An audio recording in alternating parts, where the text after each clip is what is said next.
Okay. Okay. Thanks very much, Robert.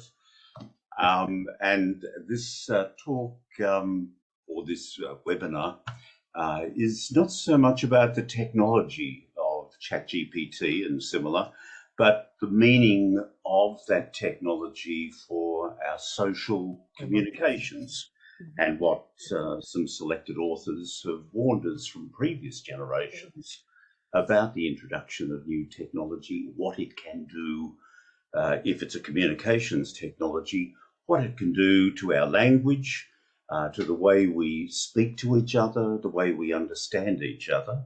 And David, that was a great illustration of what can happen when you put Robert into ChatGPT and what it comes back out as, that there's a different reality in that poem. We've met a whole new Robert. So good morning to all us Aussies who are listening in, and to our friends in Oregon. And I think, Milton, you're in Toronto or Montreal? I'm in Oregon. Oh, you're in Oregon, yes. And Milton's Milton up there in Canada. Milton's in Canada. Milton's in Montreal, And yeah. Jason, Good morning, good afternoon, good evening, as wherever you may be. And good night. Oh, good night. Okay, let me just start doing a bit of a share screen here, and let's see what we've got. Just get things going. Hopefully you've all got the title slide in front of you. And let me just go to an opening question. Now, don't say yes to this question, only say no, because I imagine that most of you have actually dabbled. But have you not used ChatGPT? Do I hear someone say they've not used it? Yes. we haven't. Yes. We Okay. did hear Robert's excellent examples last time when it was the whole thing was introduced to me. Yeah. Yes. Okay, that's good, because there's it makes sense of the semantics aspects, the meaning that's embedded into this kind of technology and how it's used. I've just got to give a little bit of explanation, I think, how these big databases are constructed, and that flowing from that then is where some of the dangers lie from a communications point of view, a social communications point of view, with this particular technology.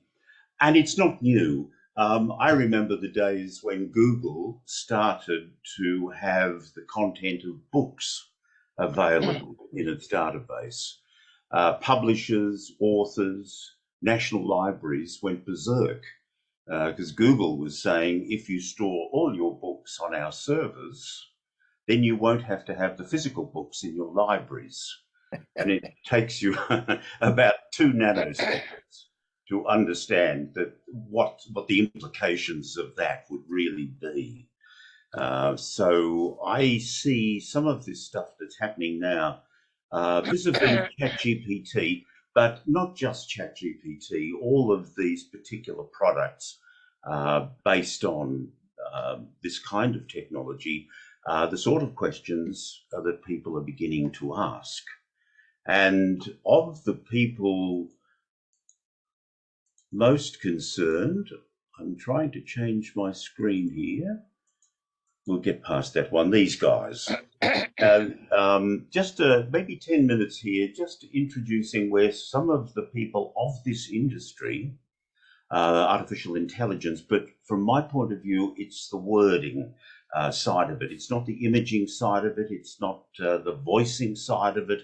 It's not the deep fakes side of it and so on. It's purely in the databases of words. The guy on the left, Sam Altman, is, I guess, the guy that brought this whole thing before us. Last November, his company called OpenAI launched ChatGPT, and we all know the rapid uptake that had. Alongside of that, Microsoft, with that Brad Smith in the middle, his company has invested in OpenAI. So ChatGPT and all that that represents has some fairly good financial backing behind it. And the guy on the right of your screen, the Google Chief Executive Officer, Sundar Pichai, in some ways people say they're trying to catch up at Google, but they also have one of these very large language databases to play with. And importantly, I think if we'd say the last 2 months, these guys have been before the US Congress answering the question, what is the risk of introducing these kind of database structures that we have come to know as ChatGPT or similar? They've been asking, the Congress has been asking of them, of the industry, what are you up to? And essentially the answer has been, we want to be regulated. So that already in this argument, ChatGPT is only in the public domain, as I say, since last November. But essentially the risk of introducing it into our society is already being, well, asked. What risk? Sam Altman, if you've got on your screens at the moment, if this is working for me, there's a quote. He says, I think people should be happy that we are a little bit scared. These language models, ChatGPT, the models and so on behind it, could be used for large-scale disinformation and could be used for offensive cyber attacks. And variously in the newspapers, magazines, that kind of theme of the risk is almost too high to be introducing this kind of technology because we don't know how to control it. And then, of course, once you say the word control, then you're into a very slippery pole. One person's control is another person's terror, if you like, and things get a little bit difficult. I've just got on the slide now the head of Microsoft, Brad Smith. He put before the US Congress this 5-point plan for governing artificial intelligence. Now, this morning I'm only looking at the use of language here. So all that other things about artificial intelligence in robots, doing all sorts of things other than just this textual base that I'm talking about. This guy, Brad Smith, was really talking about a bigger framework into which ChatGPT might go. But this is what was proposed to the US Congress, and this is, from memory, about 2.5 months back. So just firstly, number one, implement and build upon new government-led AI safety frameworks. So the industry, OpenAI, Microsoft, Google, are asking to be regulated. It's a bit of an interesting point of view, but it does begin to indicate that even the industry sees the risk to our society of an unbridled release of the impact of not just the artificial intelligence embedded in ChatGPT today, but what about in 10 years? If the growth trajectory of what these large language models can do, it really achieves what people are foreseeing, then there is a need to put some bridles, some regulation, some government intervention. The other points that Brad Smith is saying here, number two, require safety brakes on AI systems to control critical infrastructure. To develop, thirdly, to develop a broader legal and regulatory framework. 4, to promote transparency and ensure academic and public access to AI. And fifthly, to pursue new public-private partnerships to use AI as an effective tool to address the inevitable societal challenges that come with new technology. I almost read in number 5 that it was a request from the industry for government grants. Give us some more money and we'll do some more things. But, you know, who knows? So, on top of that, now this past week, the Federal Trade Commission, the FTC in the United States, has actually launched an investigation into ChatGPT's parent company called OpenAI, as we said. And they're on about consumer protections. What consumer protections has OpenAI in its databases, all the things that come out as ChatGPT, excuse me, come out as ChatGPT. The creation of large language models, the FTC is asking OpenAI to explain how does it create these large language models? Where does it get its information from? And that immediately brings up issues of, is it soaking up misinformation? Is it soaking up bias?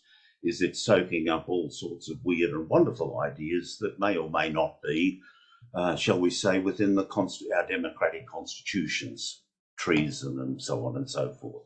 So that's like garbage in, garbage out, isn't it? It is, and it's both the government of America in this case and the industry in America saying we need guardrails. This thing is big, and it has the potential to start seeping out into areas that are not always the best for the citizens. That there are going to be, or the potential for either state operators, as we call them, or nasty people to get this kind of technology and use it for bad rather than for good. So the FTC is also asking OpenAI, where did you get all the documents that you trained these big databases on? Is it totally representative of the way we use our language? Or does it come only from specific niches in the market? Is it from published fiction books, published non-fiction books, from journals, or is it from the open internet, blogs and so on, where people could be saying almost anything? And is there a filter which works out inside these large language models, a filter which is able to say whether the information is true or false or skewed? Well, good luck on that, of course, but that's what the Federal Trade Commission is really asking OpenAI, bringing up for discussion the risk. It's not just feed in anything and these database structures will then sort it all out. And on top of that, there's a couple of court cases, I believe, one in Florida and one in California, where authors are taking OpenAI to court to say they have plagiarized or they have not paid copyright clearance for the work that they've included. And does that mean that whole books by authors are being engorged into the OpenAI database without any recognition of the author or the publisher? And of course, overall, that leads on to questions of copyright. So that's a fairly significant move. I think it has about 6 months to go. And I'm just holding up in front of me, this is the document that the FTC actually put out. It's got about 20 pages of questions that it's asking OpenAI. So that's a fairly significant arrangement. On top of that, I've now got on the screen mention of the European Parliament, which actually preceded the American developments in this field. They've had a draft Artificial Intelligence Act since about the middle of last year. It's going around this endless circle of discussions. But the points they've got are registration of the large language models, so the models that drive services like ChatGPT. They want disclosure that the content is AI generated, so that if you use the system, you will know that you're not reading like as in we look up Google and we get access to a specific document. In the case of the ChatGPT databases, we don't necessarily, well, at the moment, we don't have references to some of the words. So European Parliament is saying complete disclosure. If OpenAI or Google or whatever uses this type of ChatGPT structure, it must say where it got the information from. And of course, then there's these bottom two dot points. You can't generate illegal content, and that's generally all that misinformation stuff, terrorism stuff, anti-police stuff, and so on. And the last one that I noted here that I thought was interesting, the European Parliament is suggesting that, let's say, ChatGPT cannot summarize copyrighted material that it got in its training process. And I think in the Californian court case and in the Florida court case, this issue of copyright has come up. So far, OpenAI have said, well, we're not we're not taking in the whole content of a book. What we're doing is taking in people's reviews of that book. And so OpenAI is arguing, you know, we're a third party. Google already is able to do that with its search service for documents and so on. So why can't we? There's going to be, I think, a big watershed moment as to whether ChatGPT and its like are able to engorge themselves with the full content of a book that's in copyright, that is, not outside of copyright, a book that's totally in copyright at the moment, to take in all those words, ostensibly to see how words link together. We'll get to that in a second. The probabilities that one word will follow the other and a third word will follow the previous two in language. So that's why ChatGPT does this. But publishers and writers, authors, are saying, hang on, we don't want you to do that unless you acknowledge it and pay for it. And then across the channel to Britain, just come online is their draft UK online safety bill. Without getting into the detail, this is a much broader perspective, whereas in America, they've been focused on what does artificial intelligence mean specifically, and in the court cases, specifically the written word. But here in Britain, they're trying to get an omnibus bill together that covers the whole area of online availability of information. And they're tackling the copyright issues, the privacy issues, the harmful content issues, and the biases of the issues. So there's some fairly active government investigations at the UN. The Secretary General about 3 weeks ago called for the creation of a watchdog agency on all forms of artificial intelligence. So that's the background that I wanted to take for this morning, because these people are not so much arguing about the technology per se, but rather the risk, the freedoms, the opportunities, the dangers of using artificial intelligence, either in a textual sense or in a graphic sense or a voice sense or a video sense. It's all suddenly come up as a major issue at a government level and at an industry level. So this is how I thought we might divide up our time together today. Item 1, the ChatGPT is a semantic idea, which you'll be intrigued, I'm sure. And then I've chosen 3 philosophers / authors in this field. Carl Jung had a few things to say about the way we communicate as a society, both good ways and the bad ways that we've adopted. And certainly Korzybski has mentioned some ideas that he has about things we should look at in our use of language, how we talk to each other, and how we need to understand each other, the nuances in the language.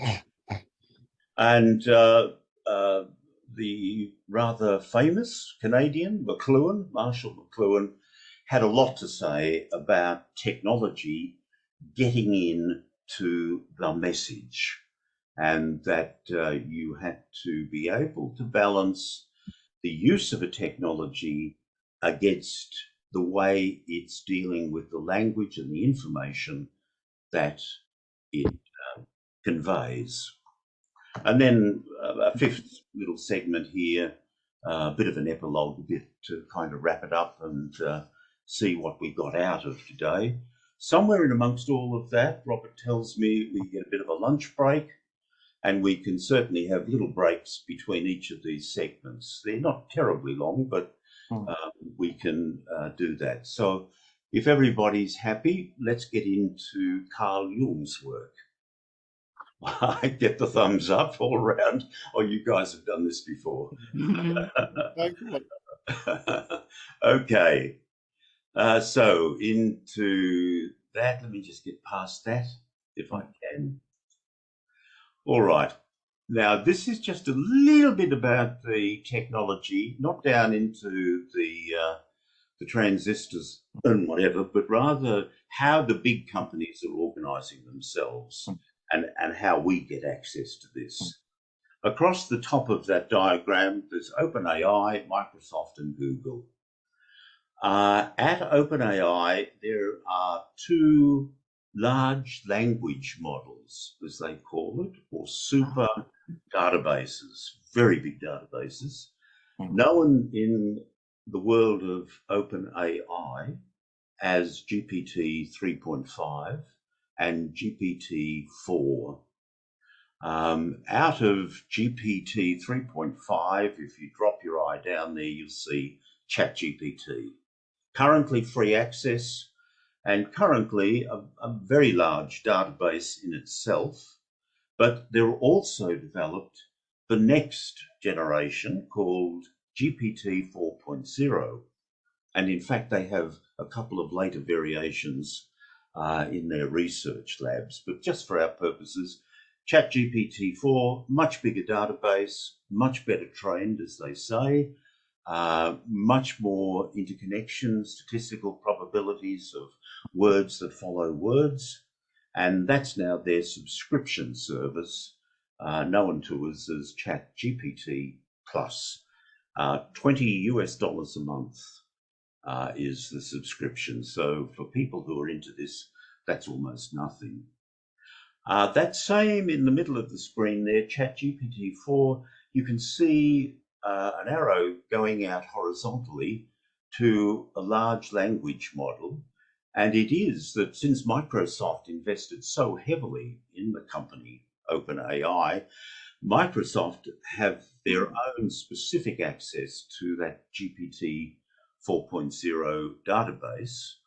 And dropping your eye down in that Microsoft column down to the bottom, that's available to us as Bing Chat.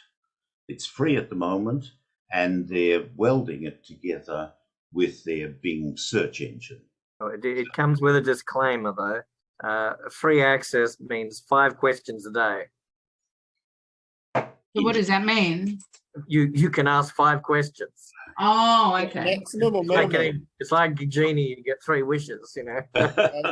Indeed. And I'm not too sure, Nerdy mentioned that, but back in OpenAI, ChatGPT free at the moment, I'm not so sure how long that's going to last either, because they're already testing ChatGPT Plus at $20 a month subscription to see how that goes. In some ways, these guys at OpenAI and Microsoft don't really want this to get too out of hand because there's an enormous amount of computing power required to run this stuff.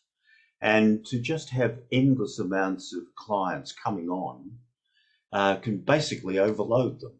So there's a kind of, they're looking in some ways to limit what's going on. And we see the first of that in that $20 subscription. Quite separately, in Google land, they have a very large language model called Palm 2, and it's available as Bard to us. It sort of comes as part of their general search engine, the Google search. You can skip across and get Bard. So you can either have a document search or you can have one of these artificial intelligence services. Sounds like it's in the name. You might get barred off it. No.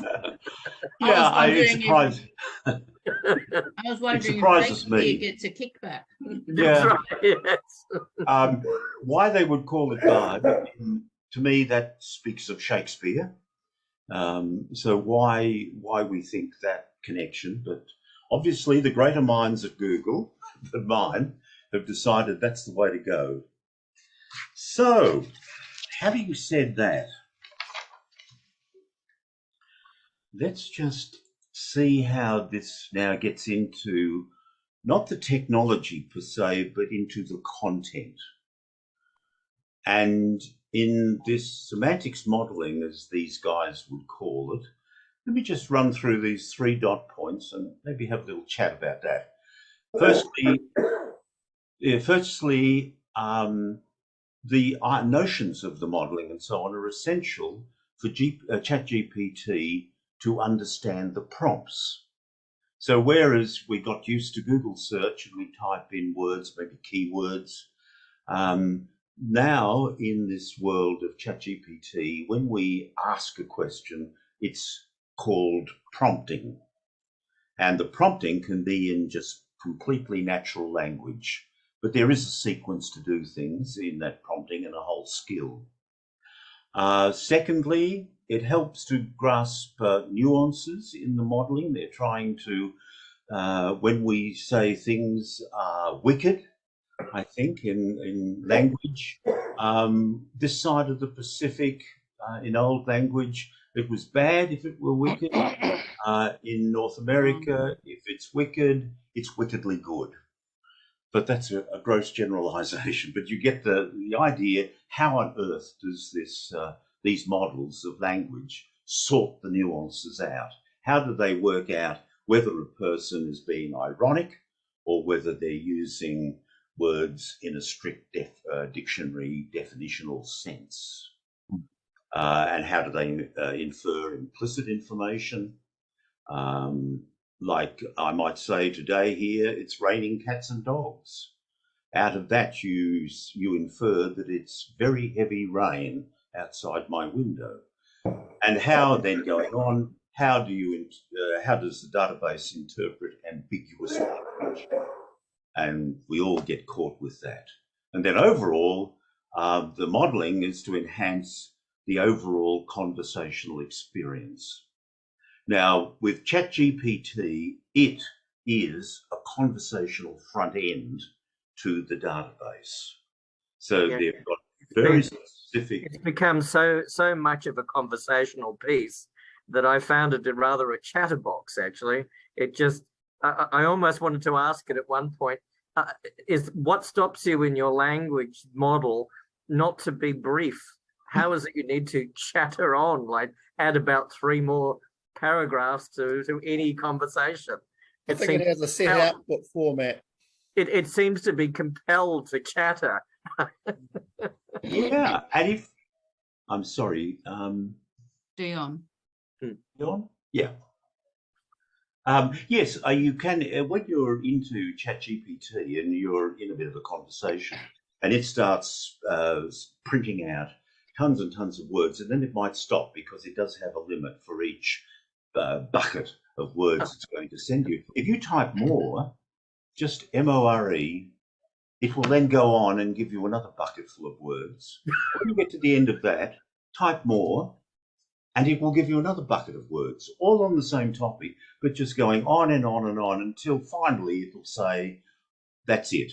But you can do that. For people... No, well, the problem was that I had was that conversation, when you're talking about conversation, usually you balance the amount of verbiage of the person who initiates the conversation and there as a reflector, right? So in terms of structurally, I would expect that it would interpret my brevity as a way of responding in a brief and sense of way. So I might ask it a paragraph and it comes back with 3 or 4 paragraphs. And at no time does it kind of reflect. As I said, I tend to call it chatterbox rather than chatbot. Yeah. Yeah, there are some techniques in this prompting, which they call it prompt engineering, is the phrase that has a North American industry has adopted. And in that, you can always start with, I want 1,000 words on, to be very specific. And it will tend to write to that level. So that's just one way. But also, sometimes you want to get into a conversation with ChatGPT, because the first prompt you give it, tell me about who won and lost the Napoleonic Wars and when. It then goes to a huge database and starts up. But if you wanted to say, in the very last war of the Napoleonic Wars, what happened to Napoleon? That would limit very much what it then produces. So that and you can then talk to it and say, well, thank you for telling me that, but whereabouts did the war take place? How many casualties? And what was the outcome? And then it might give you all that. And you might say, please tell me more about the outcome. What did that mean for the rest of Europe? And so on. So you get into this dialogue process with it. But yeah, look, I never cease to be amazed at just how much information, how many words ChatGPT can produce. As I said, chatterbox was what I call it.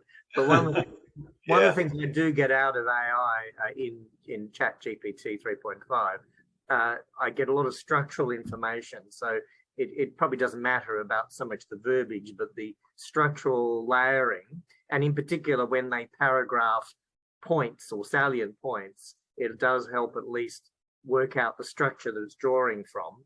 And I find it's not so much the content, but the structure of the information I found extremely valuable. For example, I asked it a few months ago, I said, how would you recommend creating a biography? You know, so your own bio, right? And it basically laid out 5 points and said, these are the elements of it. And it was extremely useful and thorough. And it was, that's probably one of the great things about that material, that you're able to analyze its structural elements rather than just simply its verbiage, you know, because we know at this point in time that they do put a disclaimer on the idea that the material may not be perfectly accurate because it comes from the web.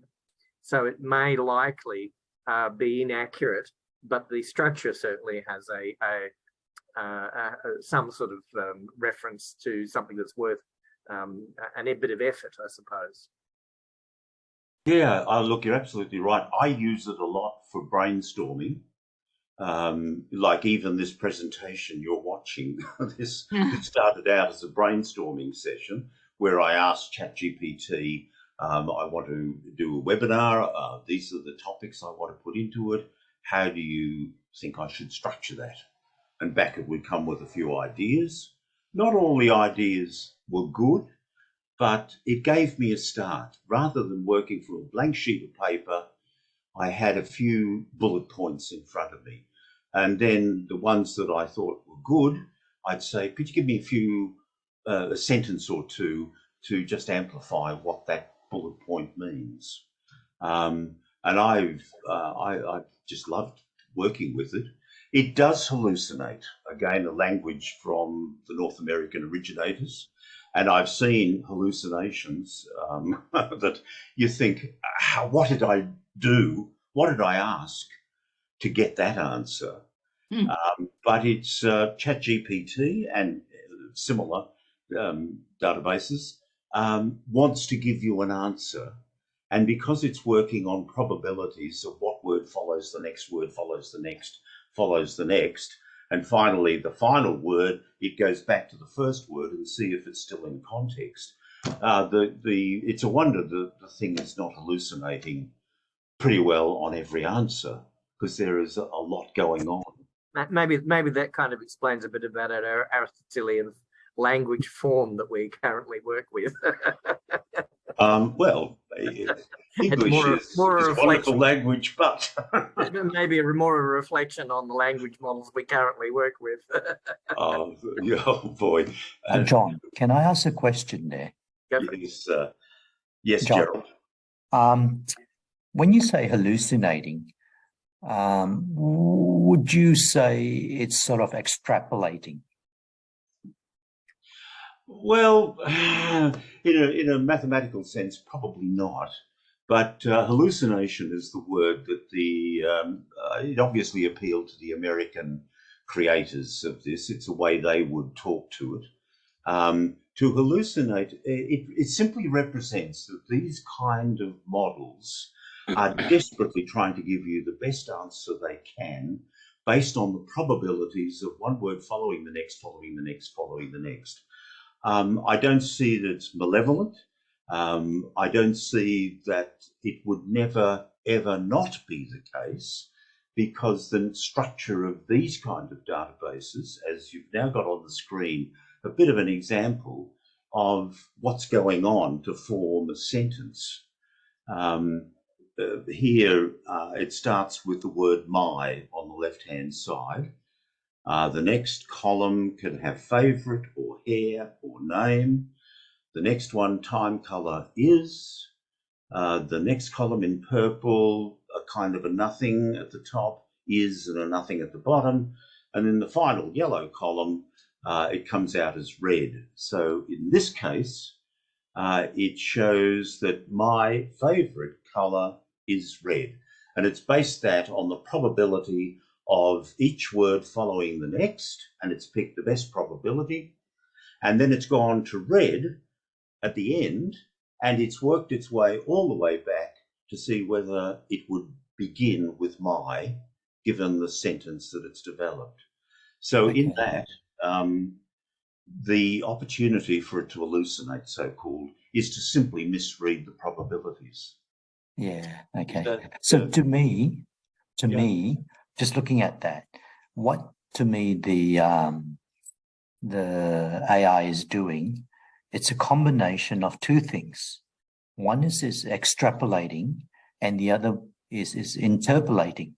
So while it's trying to extrapolate, the interpolation is pulling it back to, for want of a better word, not hallucinate, sort of. Yeah. So it's a tug of war between extrapolating and interpolating. Sure. It would almost sound like a grammar check. Huh? Well, sorry? I said it sounds more like a grammar check when it does this interpolating. You know, as in, does this make a sentence? You know? Yeah, to me, it's a tug of war it's tugging between extrapolating and interpolating. The interpolating brings it back. The extrapolating allows it to, as you say, hallucinate a bit, but the interpolating pulls it back from over hallucinating. Would you say that? Oh, look, in the way we're using the words in an Australian context of English, yes.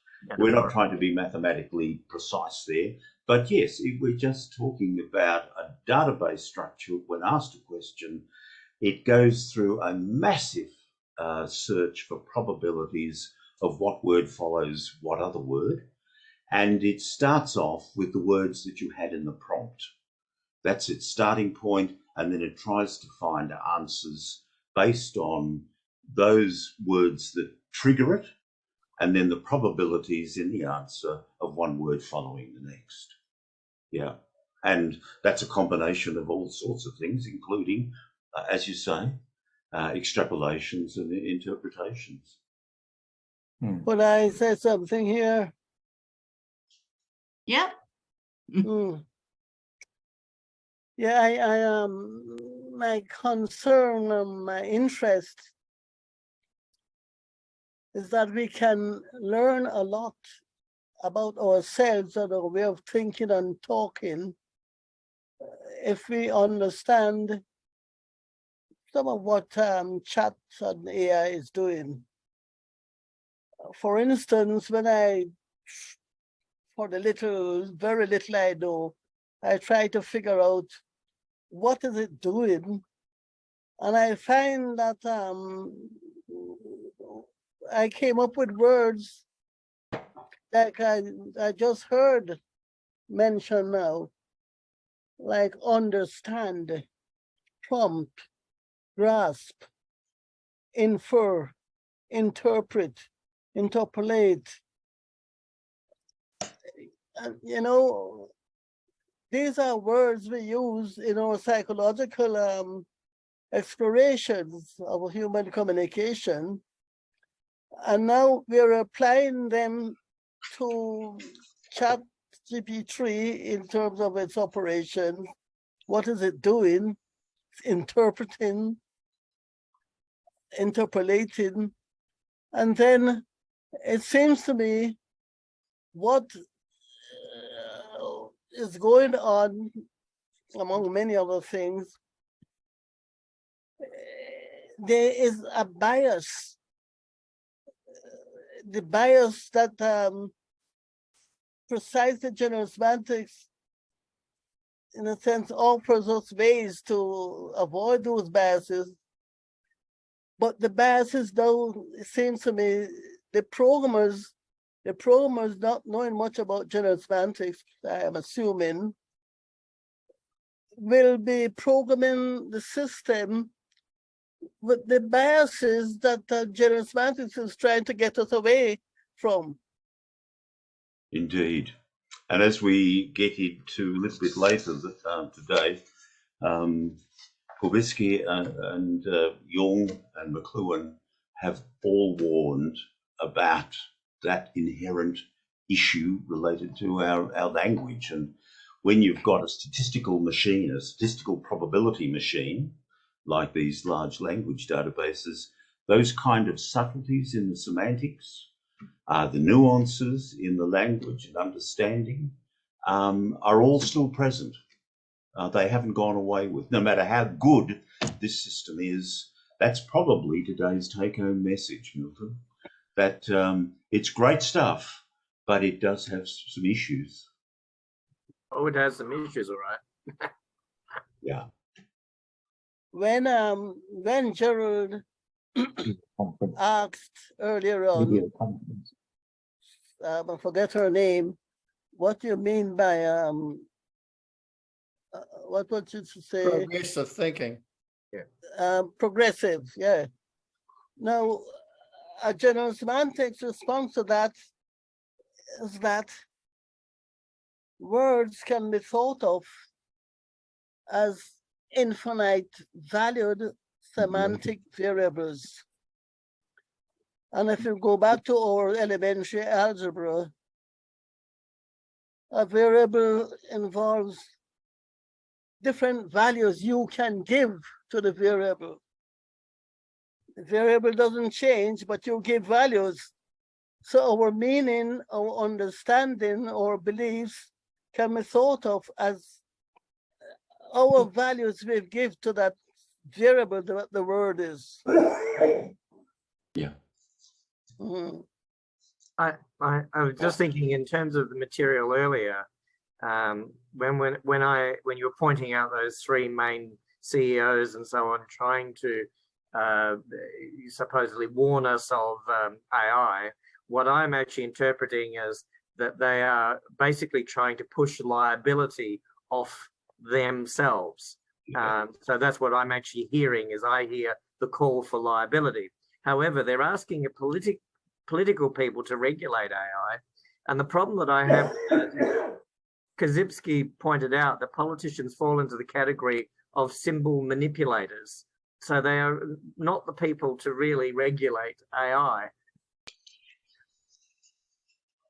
Yes, yeah, you mean industry regulating itself. When well, you get no. Actually, no. Asking politicians, according to Korzybski, are symbol manipulators. They're not actually the symbol definers are people like teachers. Symbol manipulators are politicians, and Like symbol Trump. interpreters are judges and so on. Yeah. So in terms of the very basics of language, we're needing to look at who you're asking to regulate something that helps to define something. You know that the symbol manipulators are probably not the best people to ask. Yes, indeed.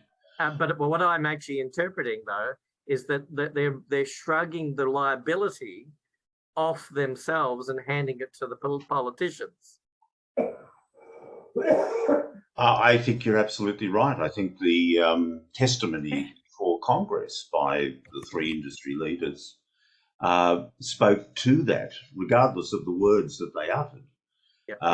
And I think the questioning coming back from the congressional subcommittee was largely, how do you expect us to regulate this when it's a growing industry? We don't even know where it's going to finish at this stage. This is day one. I think that's the root of the cause that Norma was having trouble with, was when she's talking about multiality, meaning that words having different meanings. That if you're drawing from a political perspective, you're going to get symbol manipulators. And so you're really not going to get any clarity in that sense. So it's one of the things of where the source comes from, hence why I quite like to ask, ChatGPT, please cite your references so I can actually find out what you're referring to. Yeah. I think that's a great point. Symbol manipulators. I'm just thinking out loud, who would be the least manipulating symbols? Is there any, if we're talking about human beings, I think we're still talking about human beings, but what possible group? According to Korzybski, the symbol manipulators are political area, but the judges, or you might say law, has to interpret symbols. So they have to interpret them in relationship to what their meanings of current. And the people who, you might say, define symbols are people like teachers. So in order to understanding how symbols as language are used, Korzybski at least categorized those three categories that helps you to understand why, say, for example, a politician is saying a particular element. What they're doing is manipulating the symbols. And if you understand that, then you recognize modality is one of the most important aspects of their, you might say, box of tricks, to be able to use words and actually manipulate their meanings and try and redefine them based on their manipulations rather than interpretations. So, so Korzybski brings, at least if you understand where you're drawing from, then you understand the context of the language they're using. And the language I get that. Rhetoric, basically. What group or what people, human beings, would be the least manipulators? Well, I'm not sure about when you're talking about Korzybski, I would argue that he would actually say that mathematics as a form represents a much more pure form of symbols, but he's not talking about language. He's talking about symbols as language. He's talking about, so for example, no such thing exists of a perfect circle, except if you know the mathematics of 22 on 7 or pi, you understand the basics of what mathematically can be represented as a perfect circle.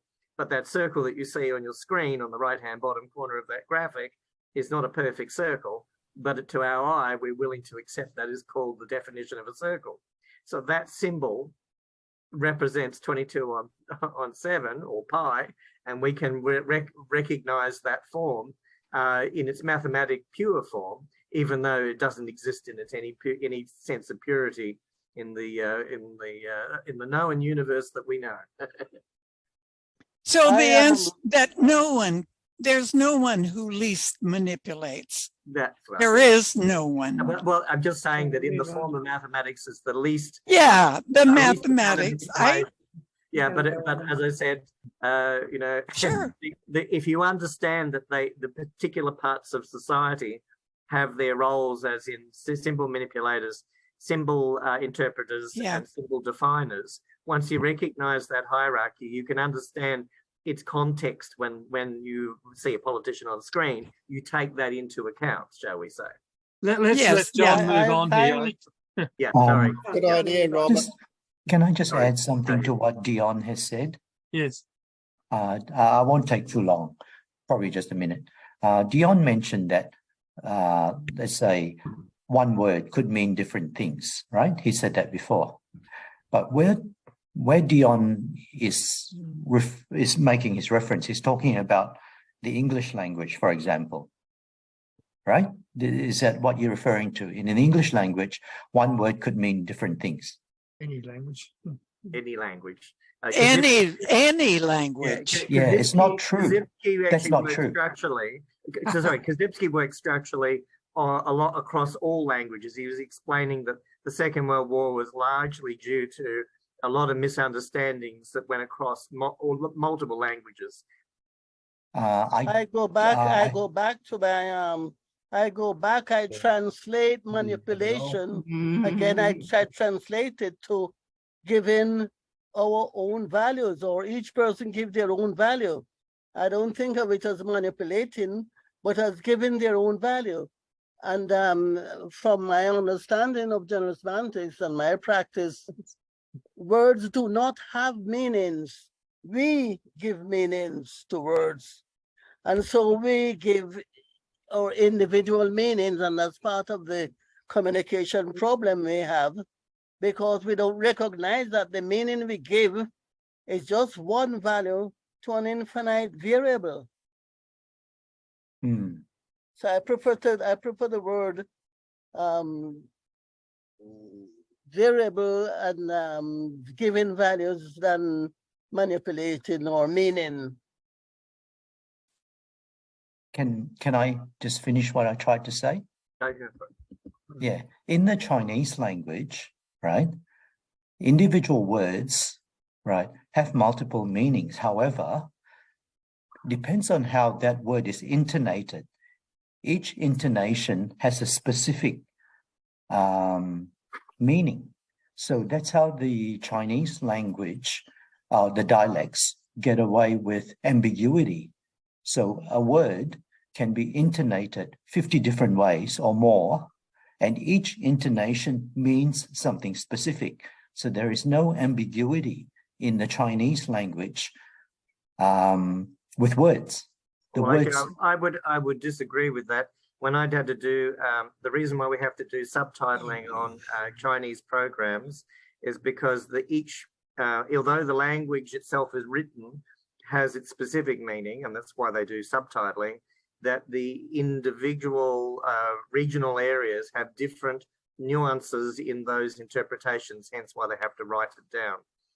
So the idea of doing subtitling I thought was rather odd. When it's technically the same language, they actually need to write it on the screen, because there is, you said, different intonations that actually suggest that it could be something else or something close to.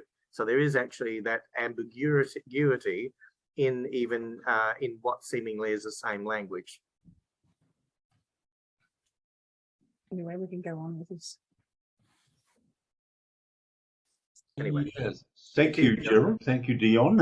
And yeah, and I think earlier I was alluding to the fact that how on earth do all these subtleties in language, nuances, idioms, etc., how are they all being picked up? You know, as Australians, we're accessing an American ChatGPT.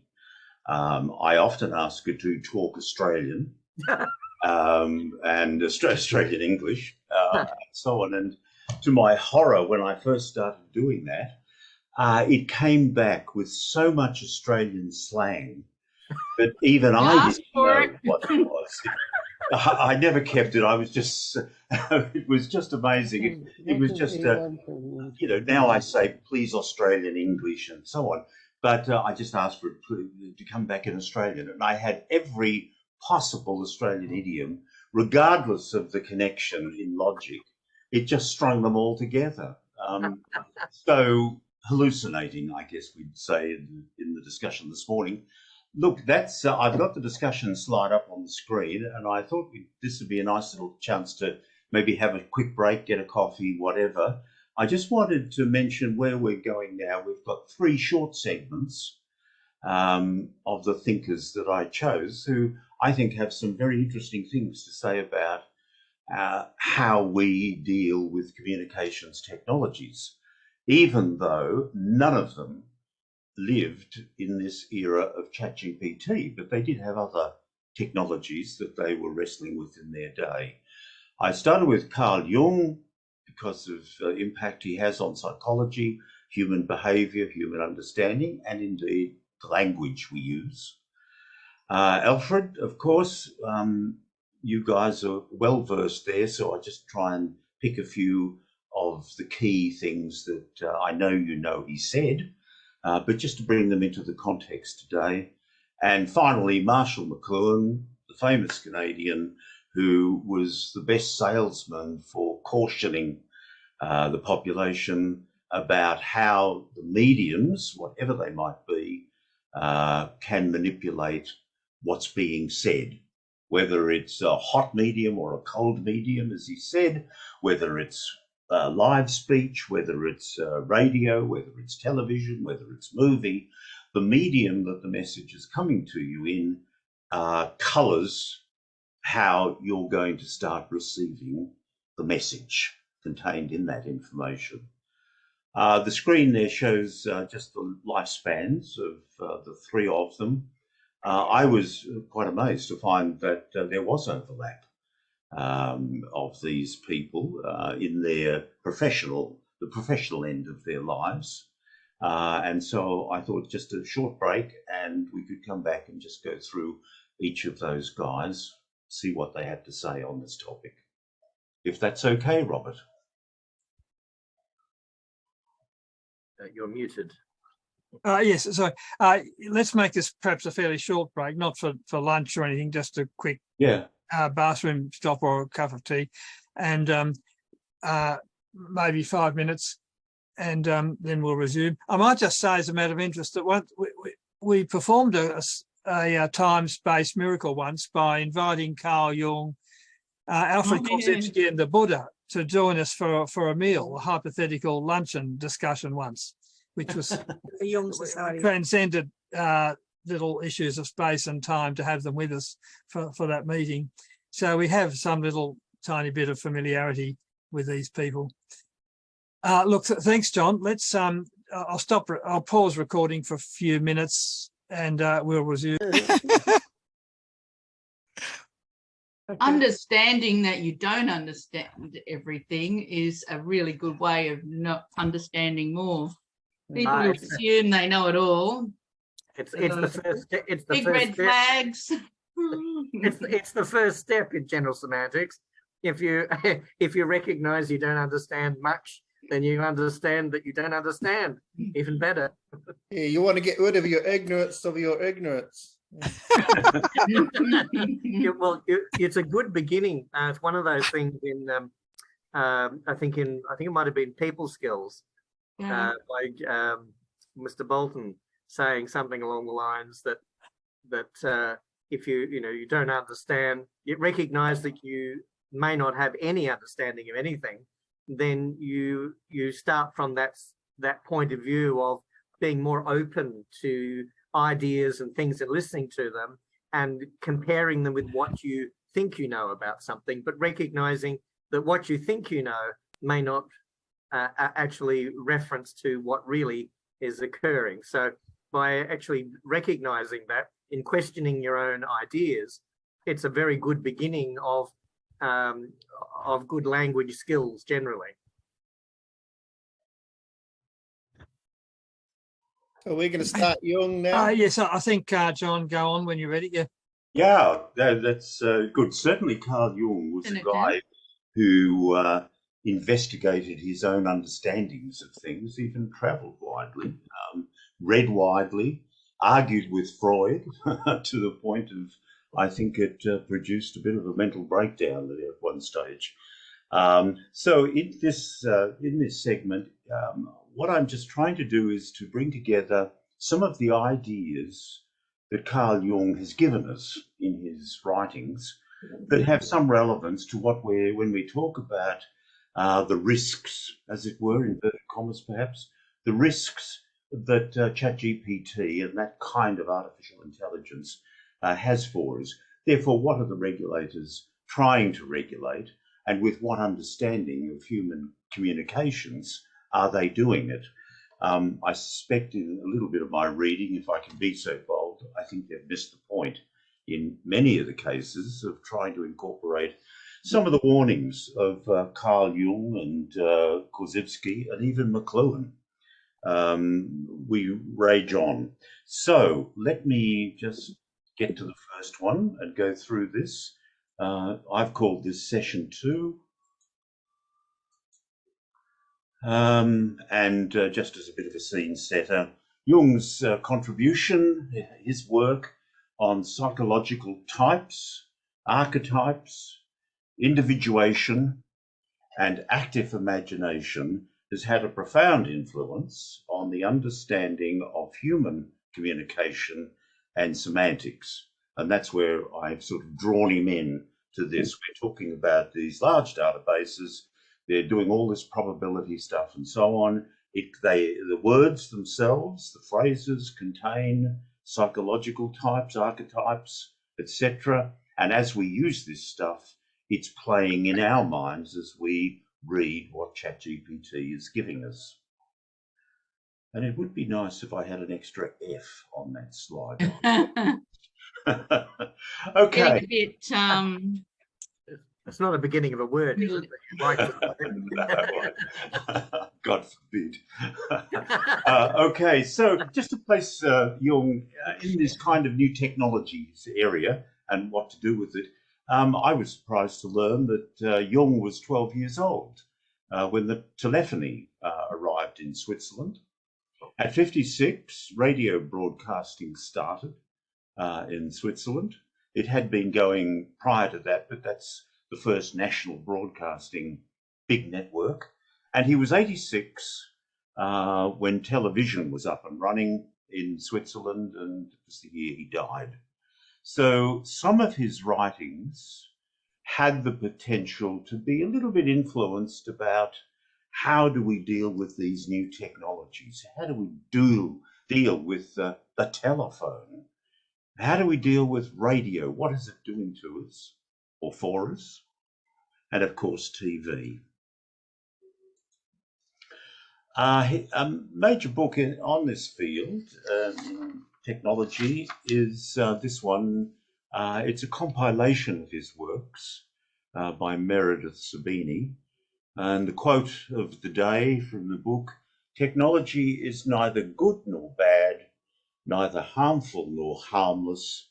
Whether it be used for good or ill depends on our attitude." And I think that kind of underscores all that stuff we talked about in Congress, in the UK Parliament, in the European Union, and so on, where they're dealing with a technology that could be used for good or it could be used for bad. How do we put guardrails around that? And I guess we hope for the best, but we've got a plan for the worst. Yeah, we do tend to give it a human values on it, as again Mr. Bolton wrote, that the emotions are not neither good nor bad, they just simply happen. And we tend to categorize them into good and bad emotions. So yeah, it's a very interesting way he's pointed out. A similar thing was pointed out with the atomic bomb or nuclear energy, as saying it's neither good nor bad. It's just simply how people use it. Yeah, and it's even in our daily diet of television. There are people who will tell you all the shoot-ups, killings, and so on that we see in the news or the dramas. What is this, a training ground for how people should do that? How to? Or is it just entertainment? How do we read it? Those individuals that are susceptible to that stuff and who want to go out and kill, it's a training ground. For the rest of us, we can step back into a different perception of what's going on. Yeah. So, overall, Jung's relevance, I'm suggesting to ChatGPT, is the emphasis on symbols and myths and dreams that shape our behaviour and provide the foundation or understanding for how ChatGPT taps into the collective unconscious, collective knowledge. That was a big theme, of course, in Jung, but this is one of the things that came up in the congressional words that were being issued by the head of OpenAI, while we can control who accesses what, we can control what we put into that database to get all that probability stuff going. But we still have the issue of what do our users do with it? And is the government trying to regulate us, the industry, or them, the populace, from how we allow them to use it? Big issue. And, you know, God bless us all, I think, said Tiny Tim on trying to get to grips with that. Jung stressed the significance of symbols as the deeper psychological representations that tap into the collective unconscious.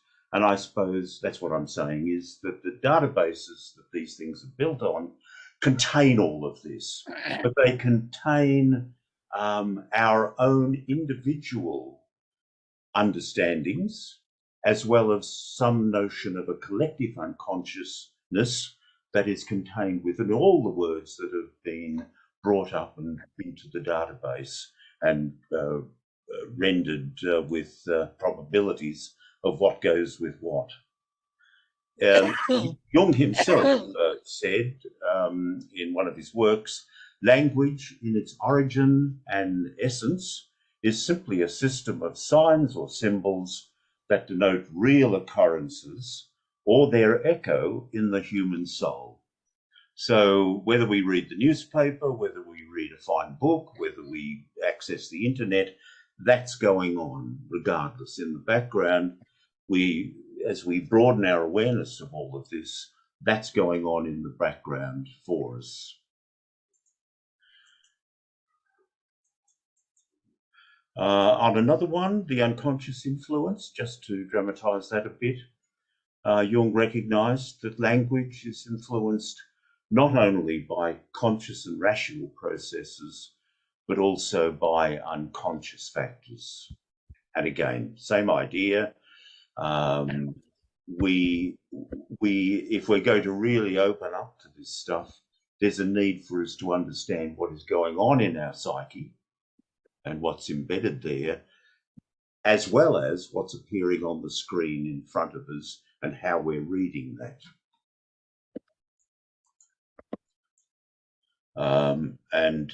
A quote from Jung on that: language is the most important phenomenon of the unconscious, and like the latter, it is neither an isolated nor a marginal phenomenon of the mind, but is its central function.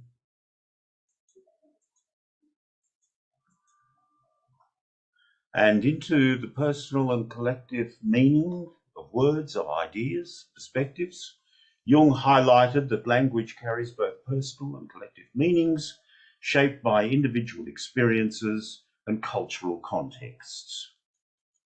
And a quote to back that up: language is our indispensable tool for communicating with others, but at the same time, it is also the instrument that isolates us from one another. And I guess there are many people who are going to tell you that texting, WeChat, Facebook, and so on are all previous technological examples of that happening, and that people riled against it. So what's happening now with ChatGPT is just another step along the way as society deals with a new technological innovation and learns to handle it one way or the other. And of course, things like Facebook and so on are facing regulation all around the world as well. The Europeans have got stuck into whether or not Facebook will censor certain types of messages going through their system. Is Facebook a publisher or not? Is it merely what we call a communications carriage, telecommunications carriage system? Well, big issue. Maybe a grapevine. Well, grapevine. You know, the issues underlying this weren't, whilst the specifics weren't known to Jung, certainly the notion, Jung was onto it, and other characters we're about to meet, and they're not new to ChatGPT. We've done this, as I say, with all these previous technologies, texting and so on included. Psychological projection. This is putting yourself into the message that you're reading on the screen, whether you're identifying with it specifically or whether you're standing back and observing.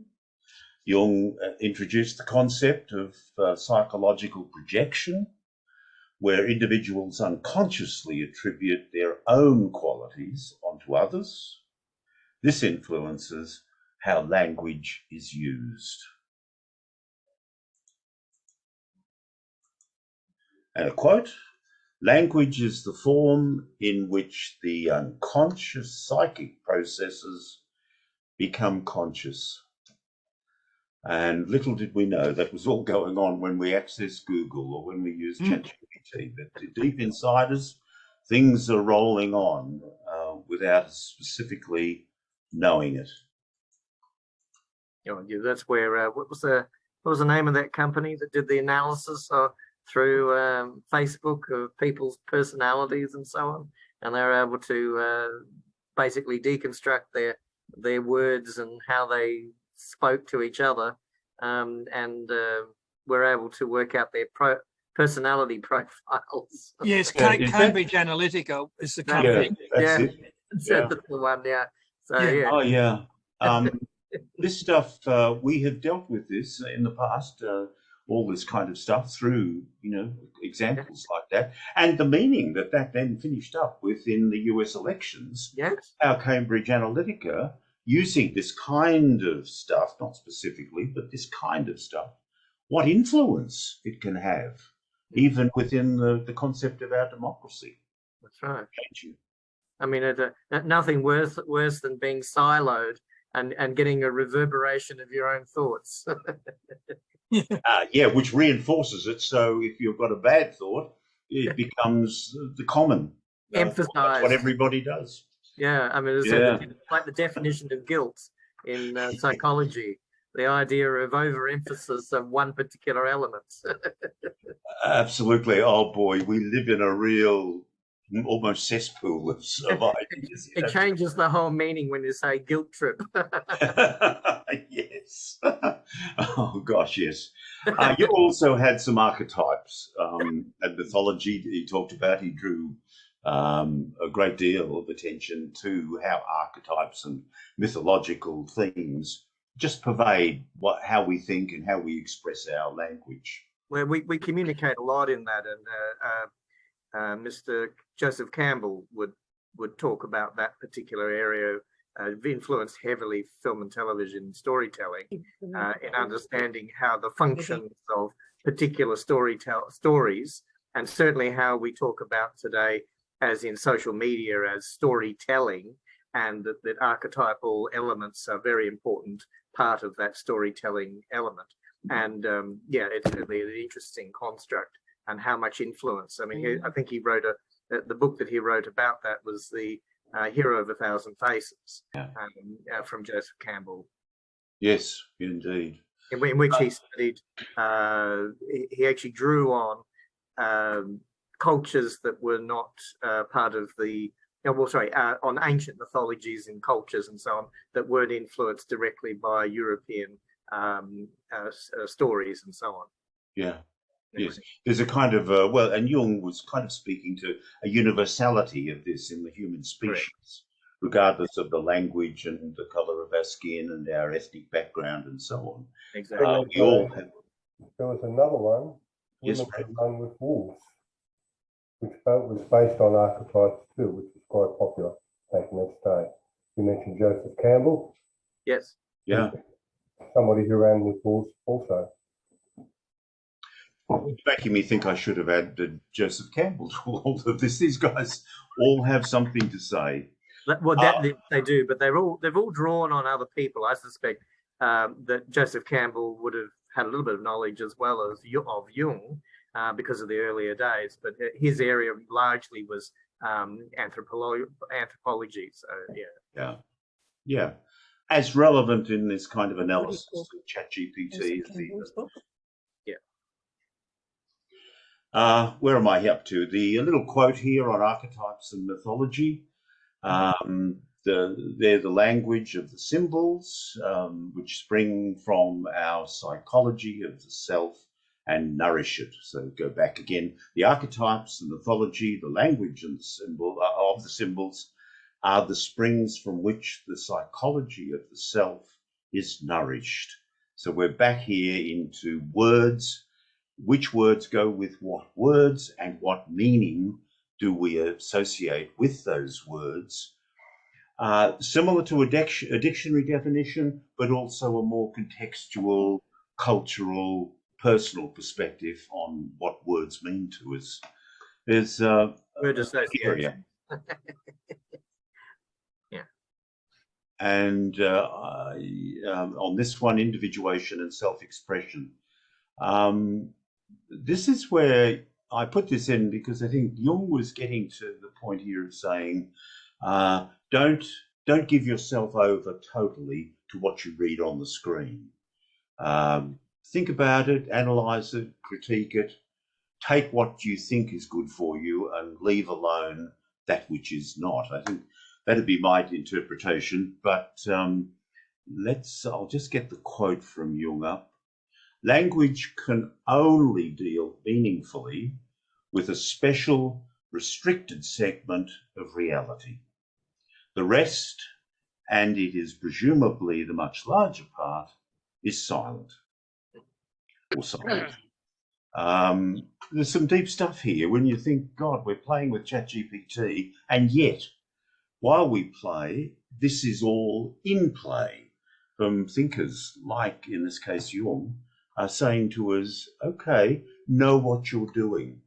And if ever there was a case like we should be taught how to use these ChatGPTs. We should be taught how to use Facebook, etc. Along the way, how to use television. God, think of television, how to use it.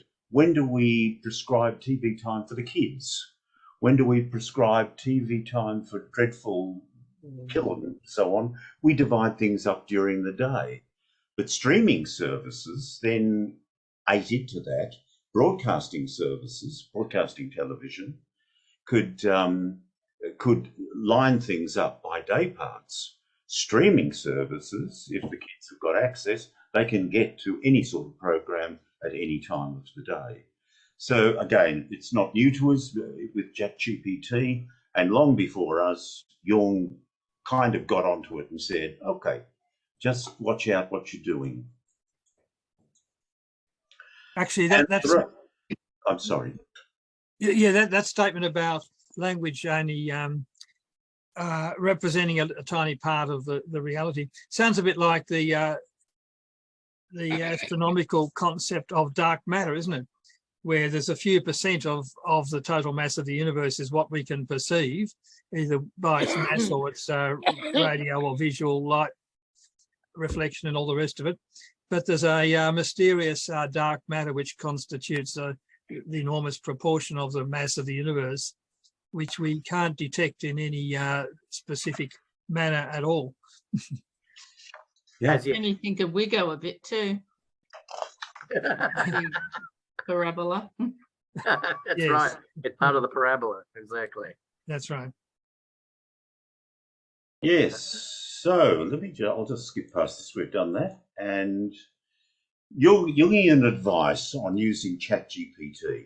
A little bit of creativity on my part here, since Jung didn't exactly write words about ChatGPT, but he did say, cultivate self-awareness. So what are your thoughts, feelings, and motivations before and during using ChatGPT? Are you of good heart or are you malevolent, I suppose, in a very simple way? Are you polemicizing things? Are you trying to find arguments to beat somebody else or not? Are you doing wonderful academic work, but you're about to use, call ChatGPT's output your work?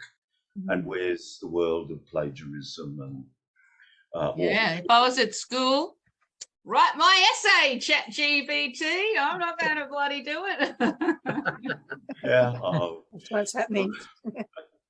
yeah, you know, well, I think that the stop technique in the ABC stop technique that were used very early days, that I think Pauline would remember, is one of the most beginning parts of GS training, recognizing your thoughts and feelings and knowing that they're signposts to what we call chains of inference. There's a whole lot of thinking that has happened when you've got to that feeling and realizing that there are processes that have occurred before that. The feeling isn't the main thing, but the thoughts that happened prior to that and the interpretations and the elements that you saw out of the parabola, or what we call the Wigo, what is going on.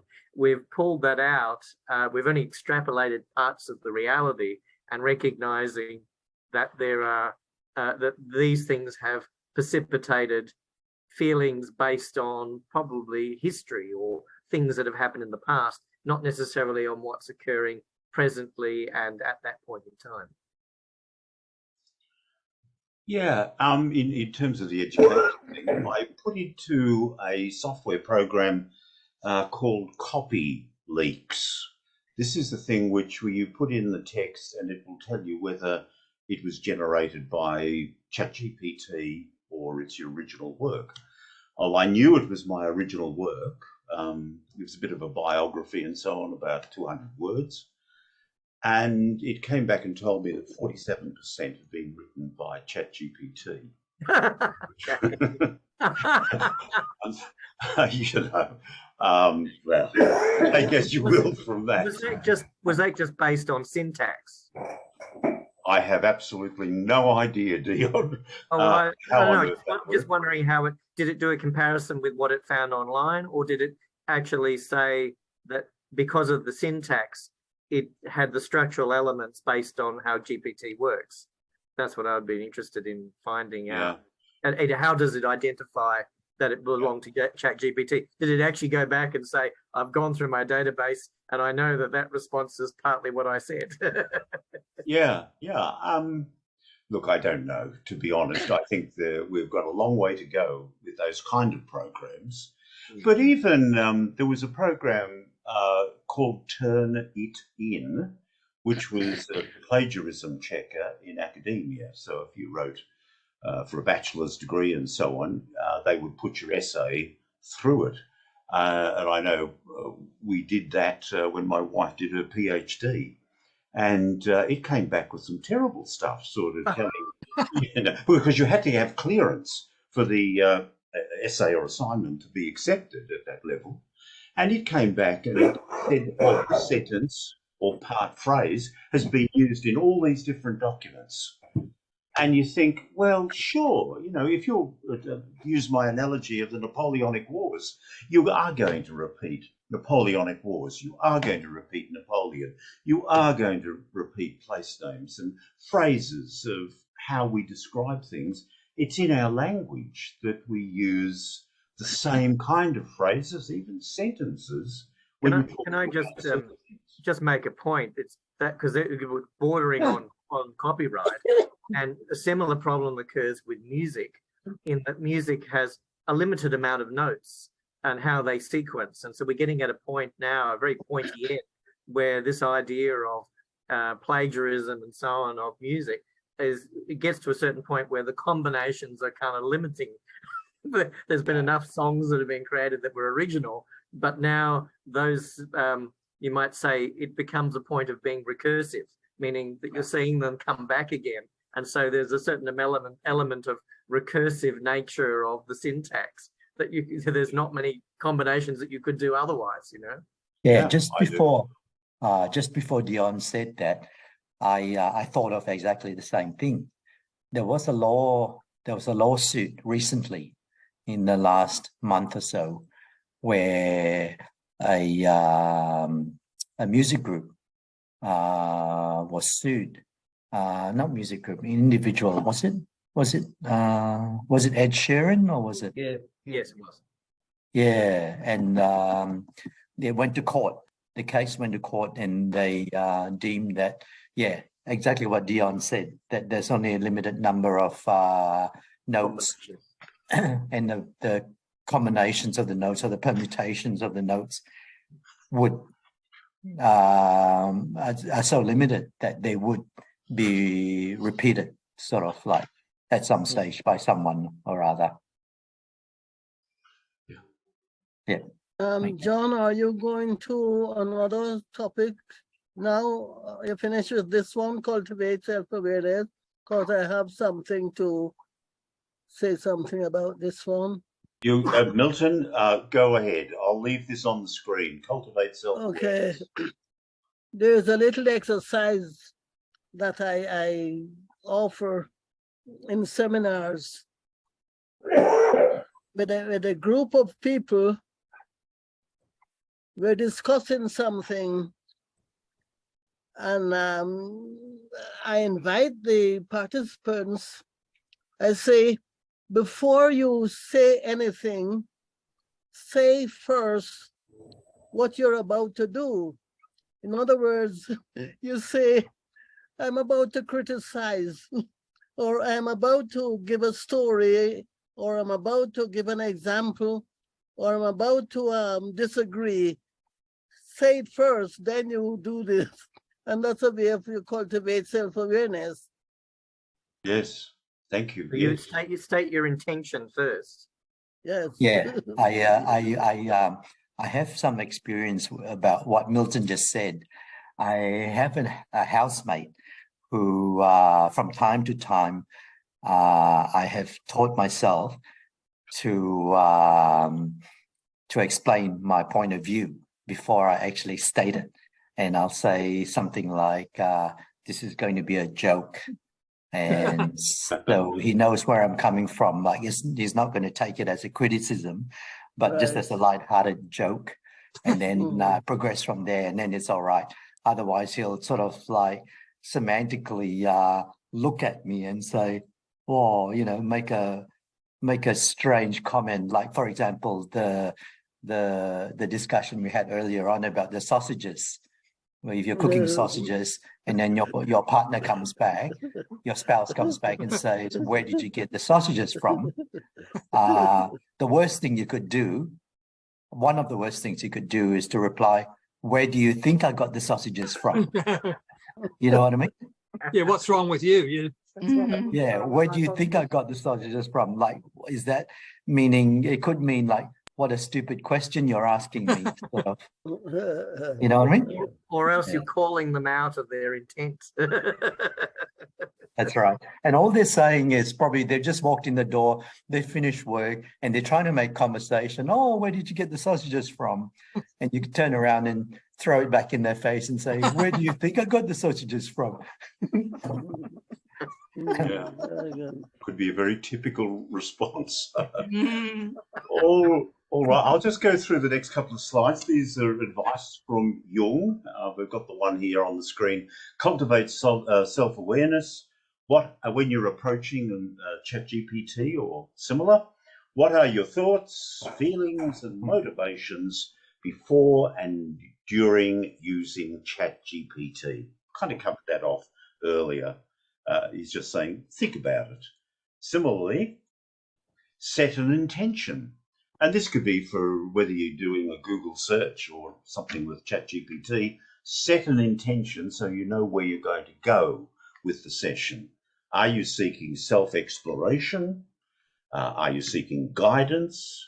Or are you seeking creative inspiration? Says in the words of Jung.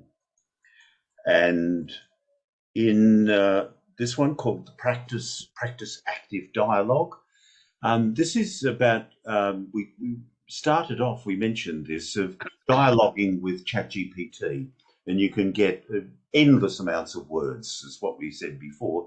But in the Jungian sense, it's active dialogue is listening, questioning, listening to the answer, questioning, that is clarifying so that you get the responses back as accurately as you need them to be in the way you want them. Or quote, engage in active questioning, reflection and exploration during your ChatGPT session.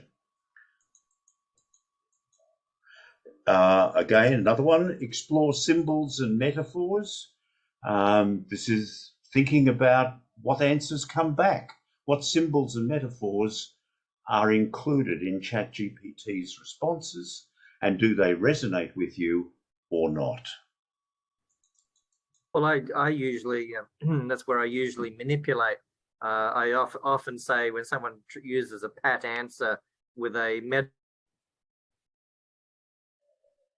is that I often look for the elements that in the metaphor that don't actually apply what they're trying to say, and draw their attention to the fact that by using a metaphor, they've just made it indistinct. Yeah, look, I think all of us have those days when you're rushed and you want something and you're really not going to do all this reflection. You want the answer, you want a few words, you want it covered off, and you want to get out of there. But we're talking about the ideal and so on, and reflecting on your shadow's projection. Be aware of any shadow projection from yourself that may occur in the ChatGPT response. It's how you read it and the way you form the questions or the prompts. Again, it's intent. Are you there to denigrate something, to destroy something? Are you there to build something? Are you there to create something? Whatever is going on inside you and how you feel about yourself will govern, will control in some ways whatever you're doing. And that's not just with ChatGPT.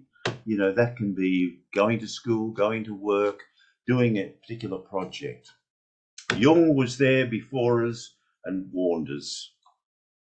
And practice ethical engagement. Well, do unto others as you would have them do unto you, I suppose.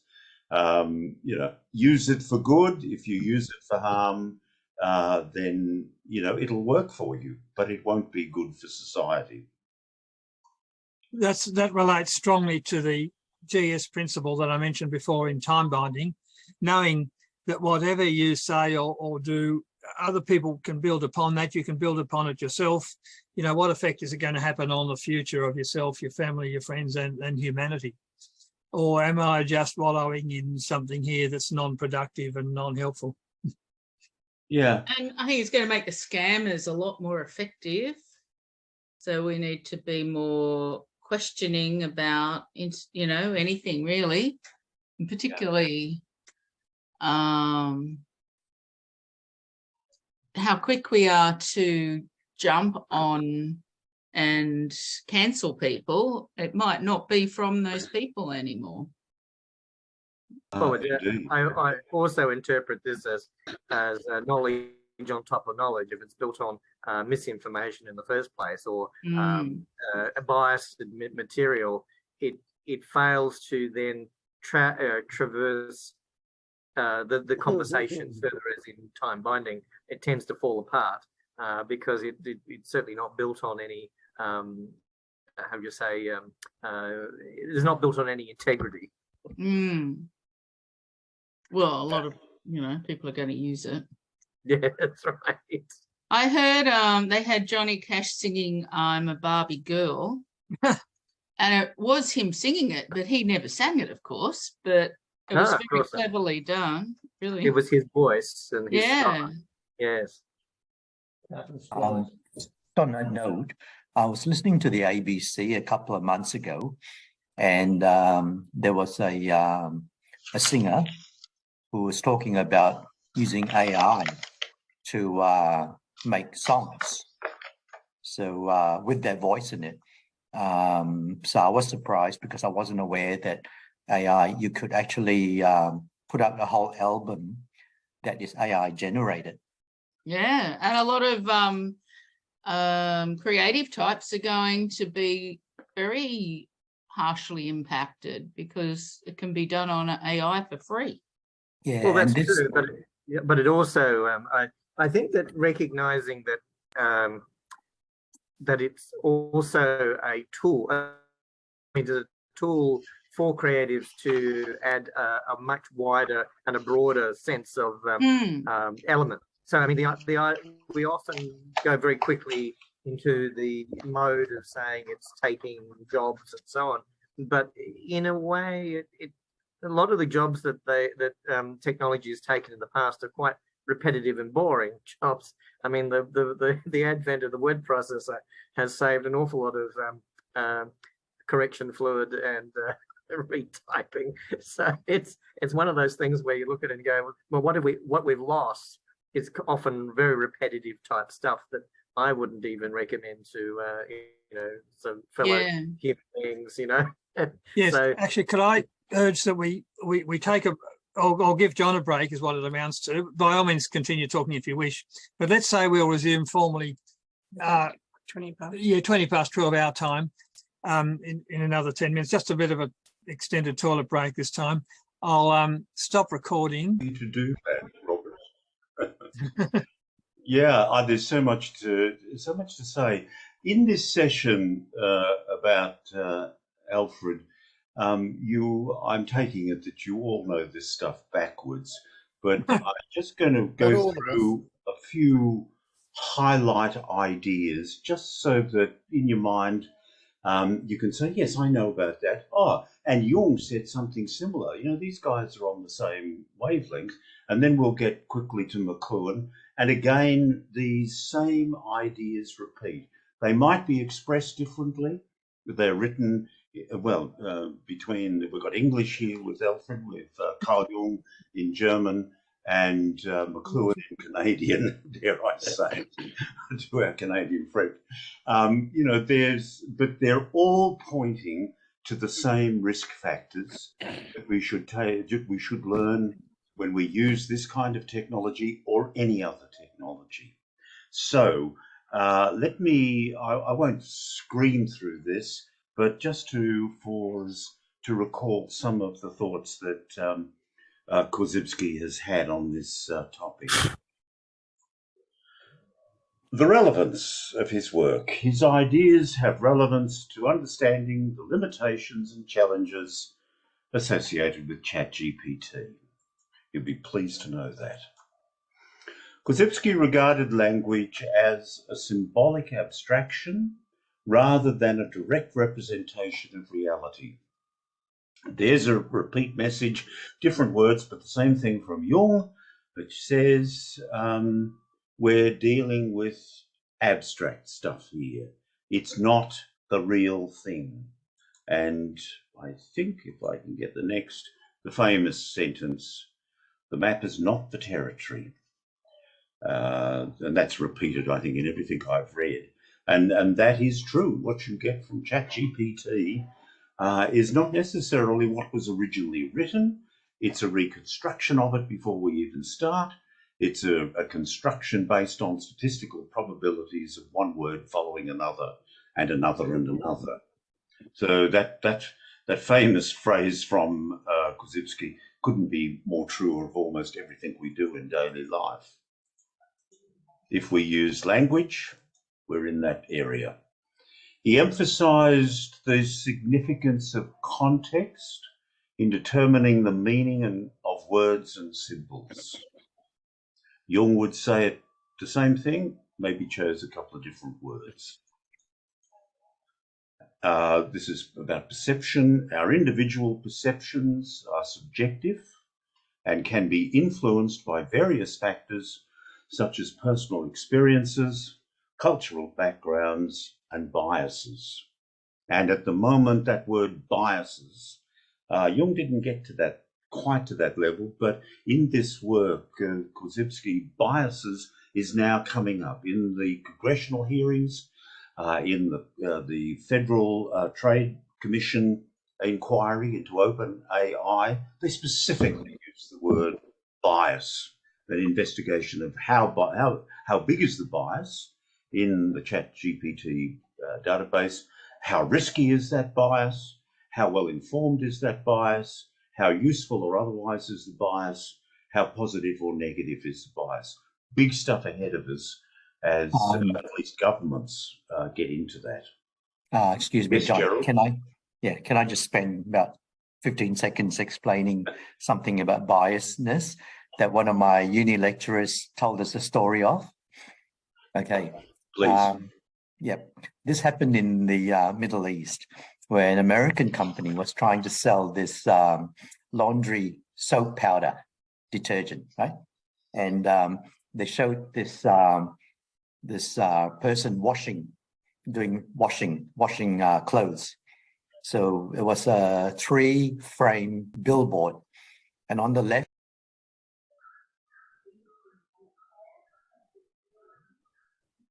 You've muted yourself. Sorry, Gerald, you've muted yourself. For that. But they had this billboard, this huge billboard, somewhere in a country in the Middle East. The left is so a 3-frame billboard. The left frame showed the dirty clothes. The middle frame showed the lady washing the clothes, and the third frame showed the clean clothes, right? However, in the Middle Eastern Arabic way of writing things, it goes from right to left.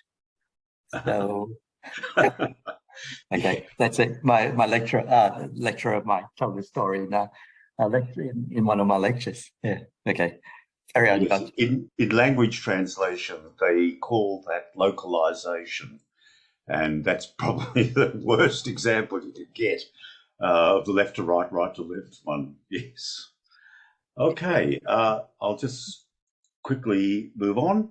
Korzybski's extended Jung's collective unconscious, that notion, into the realm of accumulated human knowledge. And it's already been mentioned before this today, he called this time binding. Being bound into what has gone before you. There are difficulties too when you think of just an example of language going into these databases. It matters, I think, to which decade some language is spoken about and how we speak about it. Elizabethan English books written at that time, Queen Victoria's time, and so on. Today we listen to it, but we can, if you listen carefully, you say to yourself, okay, we would never say that in this day and age. It's not the way we do it, but we accept that to be historically accurate. In British television drama, we now have, shall I say, coloured people, and I'm trying to use a delicate word there, playing the parts that have always traditionally been shown on television as having white Europeans, particularly white British people, and so on. And when I first saw that, I just wondered, it was in the end of last year, we saw this British period drama, costume drama, and it was just different to us, my wife, as we sat there. But I've since learned that that's a very deliberate move of inclusiveness. So even you put stuff in a database and so on, the actual timing of when those words were originally written carries a lot of underlying meaning about what was actually being meant at the time and what was the context in which those words were spoken. Or if you're into the visual area, why are we seeing Europeans? Why are we seeing African originating people? You might in America see Mexican people, and so on. There's this whole thing about knowing what was the background to that particular production. In this, ChatGPT's responses are based on patterns learned from data, and these may not always capture the full complexity or nuances of human communication. Yeah, I think that has come up as saying that because of the language in the past being centric, European centric, has unfortunately created a bias from ChatGPT based on that past history that, as you're pointing out, is being currently challenged. Yeah, because we've kind of, as a society, I guess, we've moved on to be a bit more inclusive, I guess, is to use a phrase. Yes. And I don't think that's a bad thing for by any stretch. It's just that it comes to your realization that, oh, we're now doing that. The English haven't got a captive market on period drama for the kings and queens of England. So be it. Roll on the BBC. Okay, now that changed with the rest of us. Yeah, well, the BBC's got other worries than that, I think, at the moment. Like our ABC broadcast. John, can I give two examples, just very briefly, of that? Yes, Gerald. One is Captain James Cook's discovery of Australia, and the other one is Christopher Columbus's discovery of the Americas. The equivalent, the flip side of that is, a First Nations Australian person arriving in France and saying, "I've discovered France," or Pocahontas arriving in England and saying, "I've discovered England." Yeah. Okay. I claim it. I claim it. That's right. I discovered it. I've claimed it. No one knew about it until I came to England, and I've discovered England. And okay, very good. Yeah. I like the fact that with Captain James Cook, the 14th of February, which is supposedly St. Valentine's Day, is also a day in Polynesia that actually celebrates the Happy Kill Captain Cook Day. Okay. You can check I that out. I wonder why we haven't heard of that. Yeah, exactly. You can actually check that up online. It actually is a thing. So when I think of Valentine's Day, I think of Happy Kill Captain Cook Day. Yeah. It's amazing how different contexts have different meaning. I just want to clarify that I'm actually a fan of Captain Cook. Yes. As a person, I think he was a good bloke.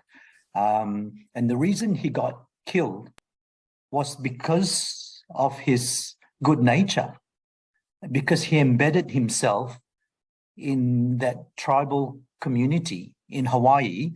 He lived amongst them. He was in amongst them. He became part of their little tribe. But I think, I'm not fully sure, but I think the tribal chief was jealous of him because the tribes, the tribal members had revered him. Yeah. And I think the tribal chief was jealous of that. And that ended up in his demise. But he tried to be part of them. It's a documentary on SBS television here in Australia for our overseas friends, which spoke exactly to that. And I think it's this, what we would now call truth-telling, as we're having this a vote on yes-no vote on our Indigenous population and so on. There's this move, I think, gradually coming about to a bit more truth-telling. When you look at the history books that I went through in primary school, where they taught us the history of Australia, God, from now, when I look back on that, it's almost a totally different planet that we were living on, of the kind of history they gave us. It was so British-centric. I know when in my classroom in primary school, we had photographs of all the major buildings around London. And when I finally got to London, I was sort of feeling like a little Englishman because I'd had been acculturated into all of these things. And I looked at places like Buckingham Palace and the filth that was in the streets around Buckingham Palace and Covent Garden and so on. And I thought, is this what was the seat of empire? That same trip, I then went to Paris, and I then saw, in my eyes, the centre of an empire, something that was clean and nicely designed and so on.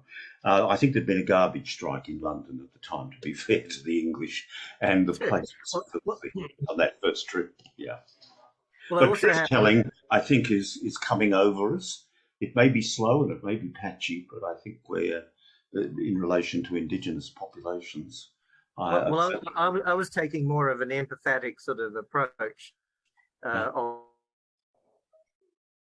that context, and saying that the reason for the British and how they behaved when they got here, if you can imagine that the British Isles have been conquered so many times over the last, about 3,000 to 3,000 years, all the conquering, they basically, you might say, acting out as children who have learnt to behave in conquering. The conquerors win, Yes, and they get to speak about their story.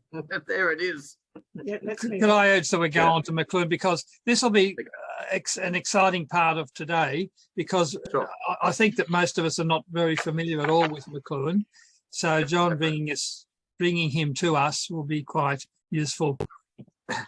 All right, we are getting close. So I'm watching the time, Robert, and we've got 20 minutes to arrive at the end, and we don't have too many slides.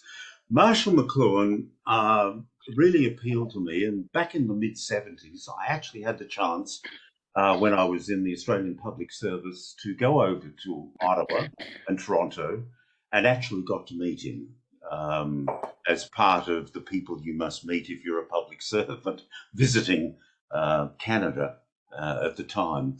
And it was a tour de force. The hour that I spent with him, he basically, for me, my tiny little mind from Australia suddenly got hit with all the information in his books. The medium is the massage, and everything that meant, and how we should be careful about our language and so on. And it was like years of information pumped at me over a cup of coffee in his study at the university. So I've always had a sweet spot for Marshall McLuhan. And he has things to say that are relevant, and in some ways to us today, and in some ways it's a bit of a summary also.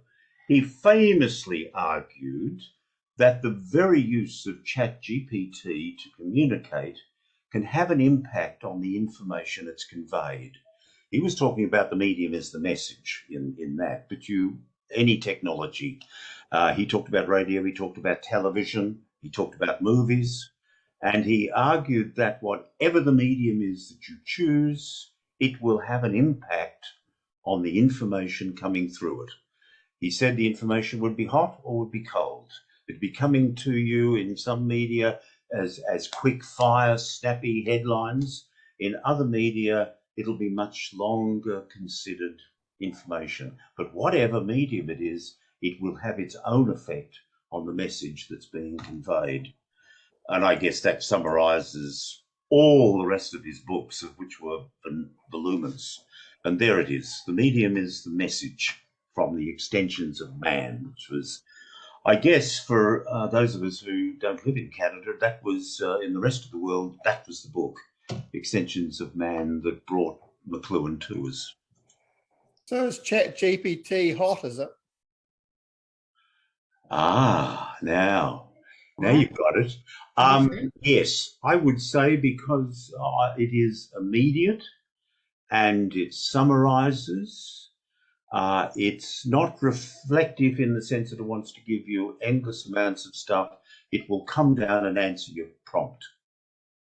I think in the McLuhan spectrum, ChatGPT is hot. Thanks. So I would actually add to this the medium is the message, as in semiotics it would be described as the medium has a rhetoric. in terms of art practice, the idea of, say, for example, stone being carved into looking like living human beings in movement is considered as subverting the rhetoric. Yeah. In other words, what would be the medium? So in this case, the medium of film and has a certain rhetoric and also subvert its rhetoric as well. Yeah. Yes, information is presented in a certain way depending on the information that's being pumped out. Absolutely. Precisely. Yeah. I mean, to put it into a comical way, in the meaning of life from Monty Python, there's a piece where they do eyewitness news, and there's two people having sex on the couch, and it's as if the one-way communication can actually see what's going on and they're responding, and it's a very interesting subversion of the medium. You know, eyewitness news. We're looking on and watching you in your bedroom, in your lounge room. You know, Yeah. and it's a very silly, but it's certainly subverting the rhetoric of the media that it's a one-way communication. Yeah. Well, an extension of that at the moment of these AI cameras that have facial recognition all over the place, and it's pumped back somewhere. Listening in. Yeah. On the screen at the moment, tools and technologies act as extensions of our physical and mental faculties, and thus alter our perception and experience of the world. In those days, McLuhan used to talk about the car as a technology, how it was an extension of our ability to travel, the telephone, our extension of our ability to talk to people in distant places, and of course, once you get into ChatGPT, the same thing, regard it as an extension of yourself. ChatGPT provides a new high level of personalization. This is one of his ideas about personalizing things. A new high level of personalization, tailoring content directly to an individual user's needs and preferences. So this is the transition from I give you a book, or on Google search, I give you an article. Here it is. Read it, do what you like with it. In ChatGPT, you prompt it to answer exactly what you want. So with this customization, this personalization of the message is now very controllable in the prompting that we do on ChatGPT. Deepfakes, well, here we go. This is another quote where McLuhan misquoted himself. He liked to do this apparently, and loved this one. The medium massages the message, as distinct from previously, but never was that so true in the deep fakes area that we're talking about, where artificial intelligence, not so much from the databases we've been talking about this morning, but extensions of that, is that you could record my voice, and that could be all sliced up and so on. You would then type out what you wanted me to say. I hate Putin, blah, blah, blah. And then you would hear me say that as if it were me, but it would be a deep fake audio. And now that you've got me on video this morning, you can take the video image, redo me, and I will actually be speaking those words. And that's great. Great. Thanks, John, for giving us this extended sample of your voice that we can work on. We must chat later, Robert. Now we know your cunning He lives plan. in the same town. Now we know Robert's cunning plan to have you. Oh, yeah. We thought Well, it was for an interest. there you go. You better All speak illusions are shattered. So deepfakes blur the line between truth and falsehood, challenging the authenticity and reliability of the information we encounter. Now, isn't that all the way back to congressional hearings, the European Union, the British government, going at all of this and saying there's a risk. There's a risk. This stuff can be used for really awful outcomes, whilst at the same time it may be extremely advantageous.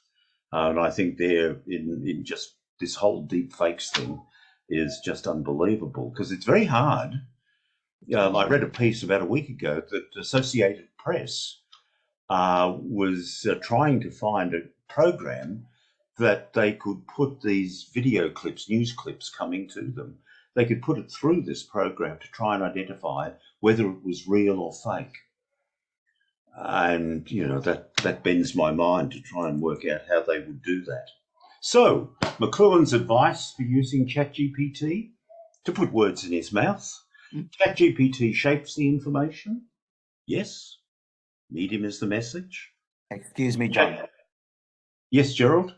Your authenticity is clearly visible by your hairline. If you were a deep fake, then your hairline would be a lot closer to your eyebrows. Okay, we'll go with that. Robert, you've heard it. Gerald's told you, don't fake me. Check the hairline. Thank you, Gerald. I'm saved. Second pointer there, ChatGPT is more than its content. In other words, it's added value to its output. This one, McLuhan, be part of the global conversation. McLuhan had the concept of global village, and he perceived that television, he would see the internet and so on, is us engaging in a wider community than the community would normally live in our backyards. So, classic example of what we're doing with Zoom. It's introduced us to North American friends as well as people around Australia. And finally, from McLuhan, 2 pointers: validate what GPT tells you. I think Korzybski would say the same thing. Carl Jung would say the same thing. Don't just take it as read. Engage your critical analysis.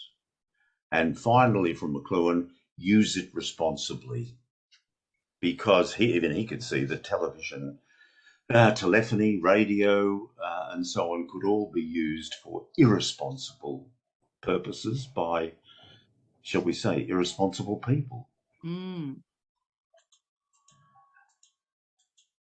And my machine, that's it. We're there.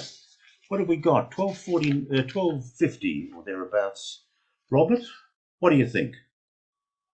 Yeah, well, thank you very much, John. Would be the obvious thing to say there. What an excellent production, and like with so much of this,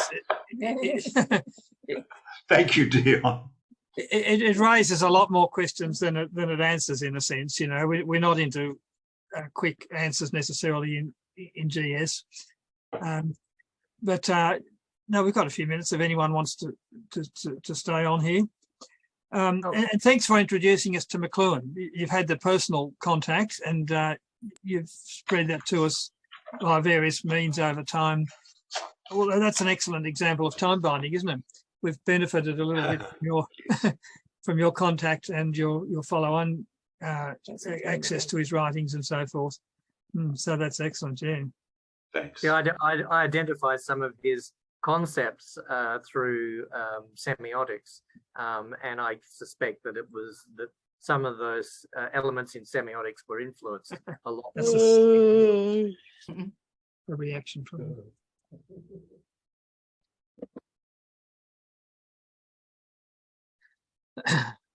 I think Robert's told you that I've got a little handout, a few words on paper that just summarises the presentation I did this morning, just the highlights. I think Robert was making it available. Yeah, Robert's already emailed it out. Yeah, great. Thank you. It was a really interesting read, and today was fascinating. Thank you so much, John. Really appreciate it. And hope to see you again. Norma and Gerald, particularly. I don't know. Did we have are you on our mailing list, Gerald? Perhaps not. I think I am actually. On email, yeah. Anyway, we'll check that. But Norma, you won't have that paper that John referred to. So if you can give us your email address, we'd be pleased to pass that on to you. Okay, no worries, I will. But the basic reference always is the website. if you look at ags.org.au, you'll find pointers to these sort of materials. Okay. Thank you very much. That was excellent, John. Thank you, Gerald. You're welcome. And if we come to this again in a few months' time, of course, we'll find that it's all different.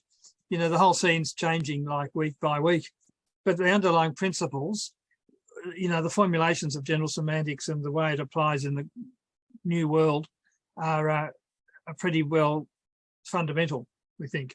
The technologies change and the society around it changes. Yeah, it's an evolving iteration. John, a question. Yes, Milton. I'm wondering if the governments, various governments, whether Australia, England, America, I don't know if Canada is involved yet, if they're too quick to come up with these reactions, I don't think they know enough about AI and ChatGPT to be making up, you know, these decisions already. Oh, look, I couldn't agree with you more. By the time it gets into Parliament and so on, the industry, the technology has marched on.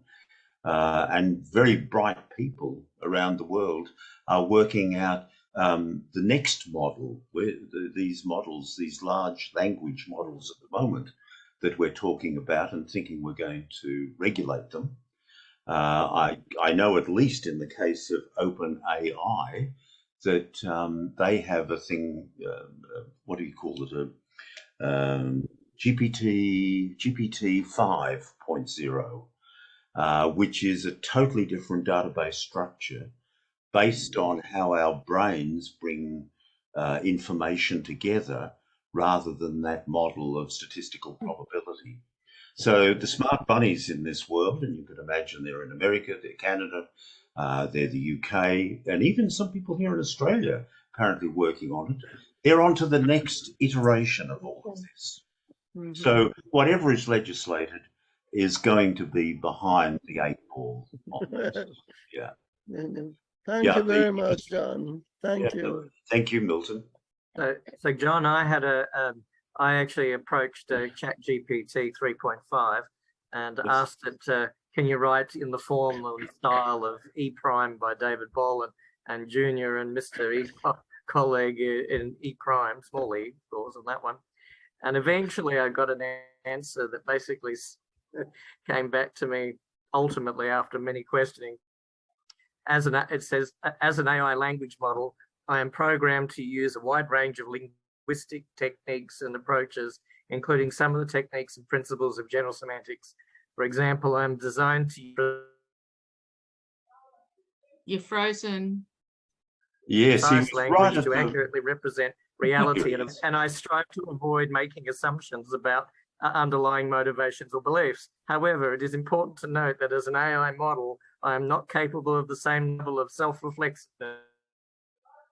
Yeah, well, that's 3.5. And critical thinking as a human being. Yeah, GPT-4 is less likely to do that. And whatever this next one is, this whole new neuro-linguistic something or other structure, large language model structure, is probably never going to say that. If you say, I want to write in the way William Shakespeare would write this, it will then go through its memory of Shakespearean phrases, and it will then regurgitate whatever the answer is to your question in Shakespearean English. Yes. Yeah. There are some of them. I've only dealt with three of the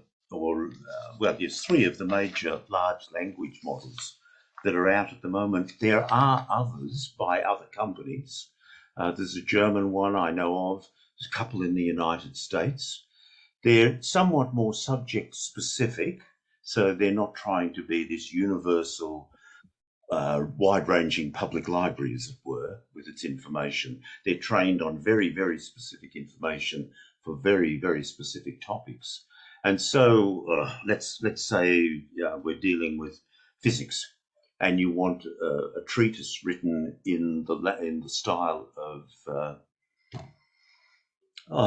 Einstein, then it will go through all the material it has of Einstein, and it will produce what looks like Einstein. I just wouldn't publish it because I think someone will put that through a bit of a filter to find that Einstein never wrote what you're looking at. Well, see, every day in filmmaking, we often emulate styles of things. So creatively, we don't see that as a problem. But in my effort to understand or make some, in my effort to make sense of McLuhan's Medium is a Message, I puzzled over it for several years until I came across an article which was the how mathematicians defined information. And what we call information is not what the mathematicians think of as information. From what I understand, for them, information is what is selected, or the selection from a particular set of messages that could be sent. So what we get is not information. The information is not sent because the information is about what is selected. So what we get is a code, symbols, words, which we have to translate to get the message. Yeah. And then we get the message, and we, if you go back to semantics, we identify the message as the information. But from the mathematical point of view, that's not the information. The information stays with the medium, the sender of the message. We don't get the information, we get the message. Yes. Yeah, And we,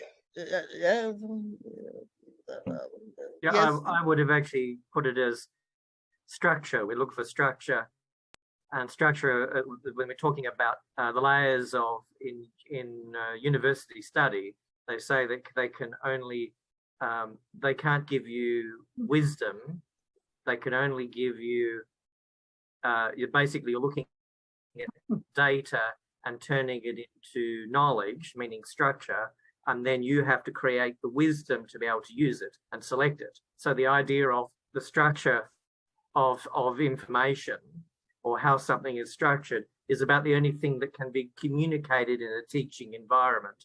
So structure becomes the information, and everything else beyond, like I cannot give you my experience. I can only give you the structure of what I have experienced, and you need to, I think in I can't remember who the book is. It basically says you basically have to step into their shoes and go through the similar experience to understand what it is that they're trying to communicate.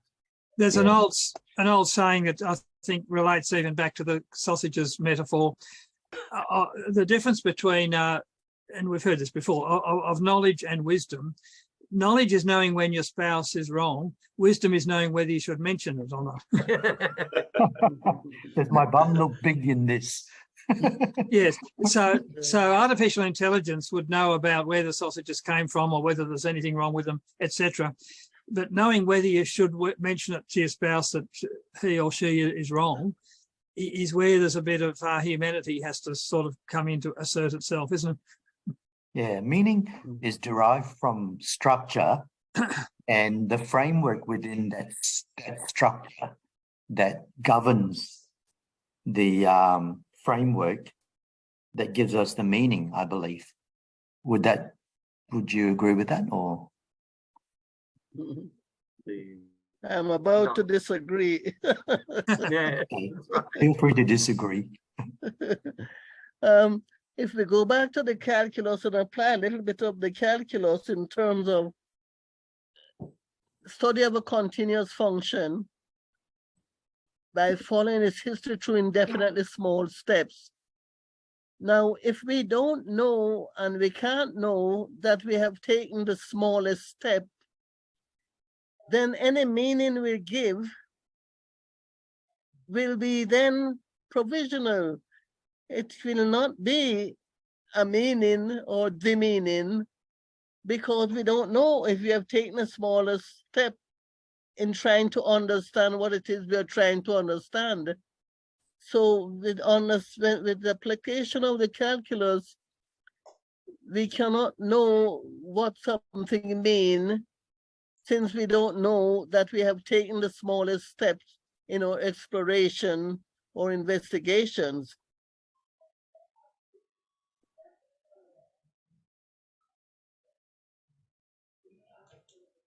So in other words, in order to live in the present, we have had to experience the past.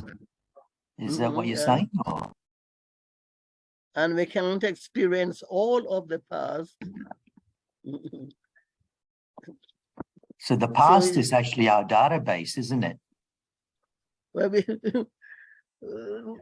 you know, I have an article that I wrote that what we call the past is not past.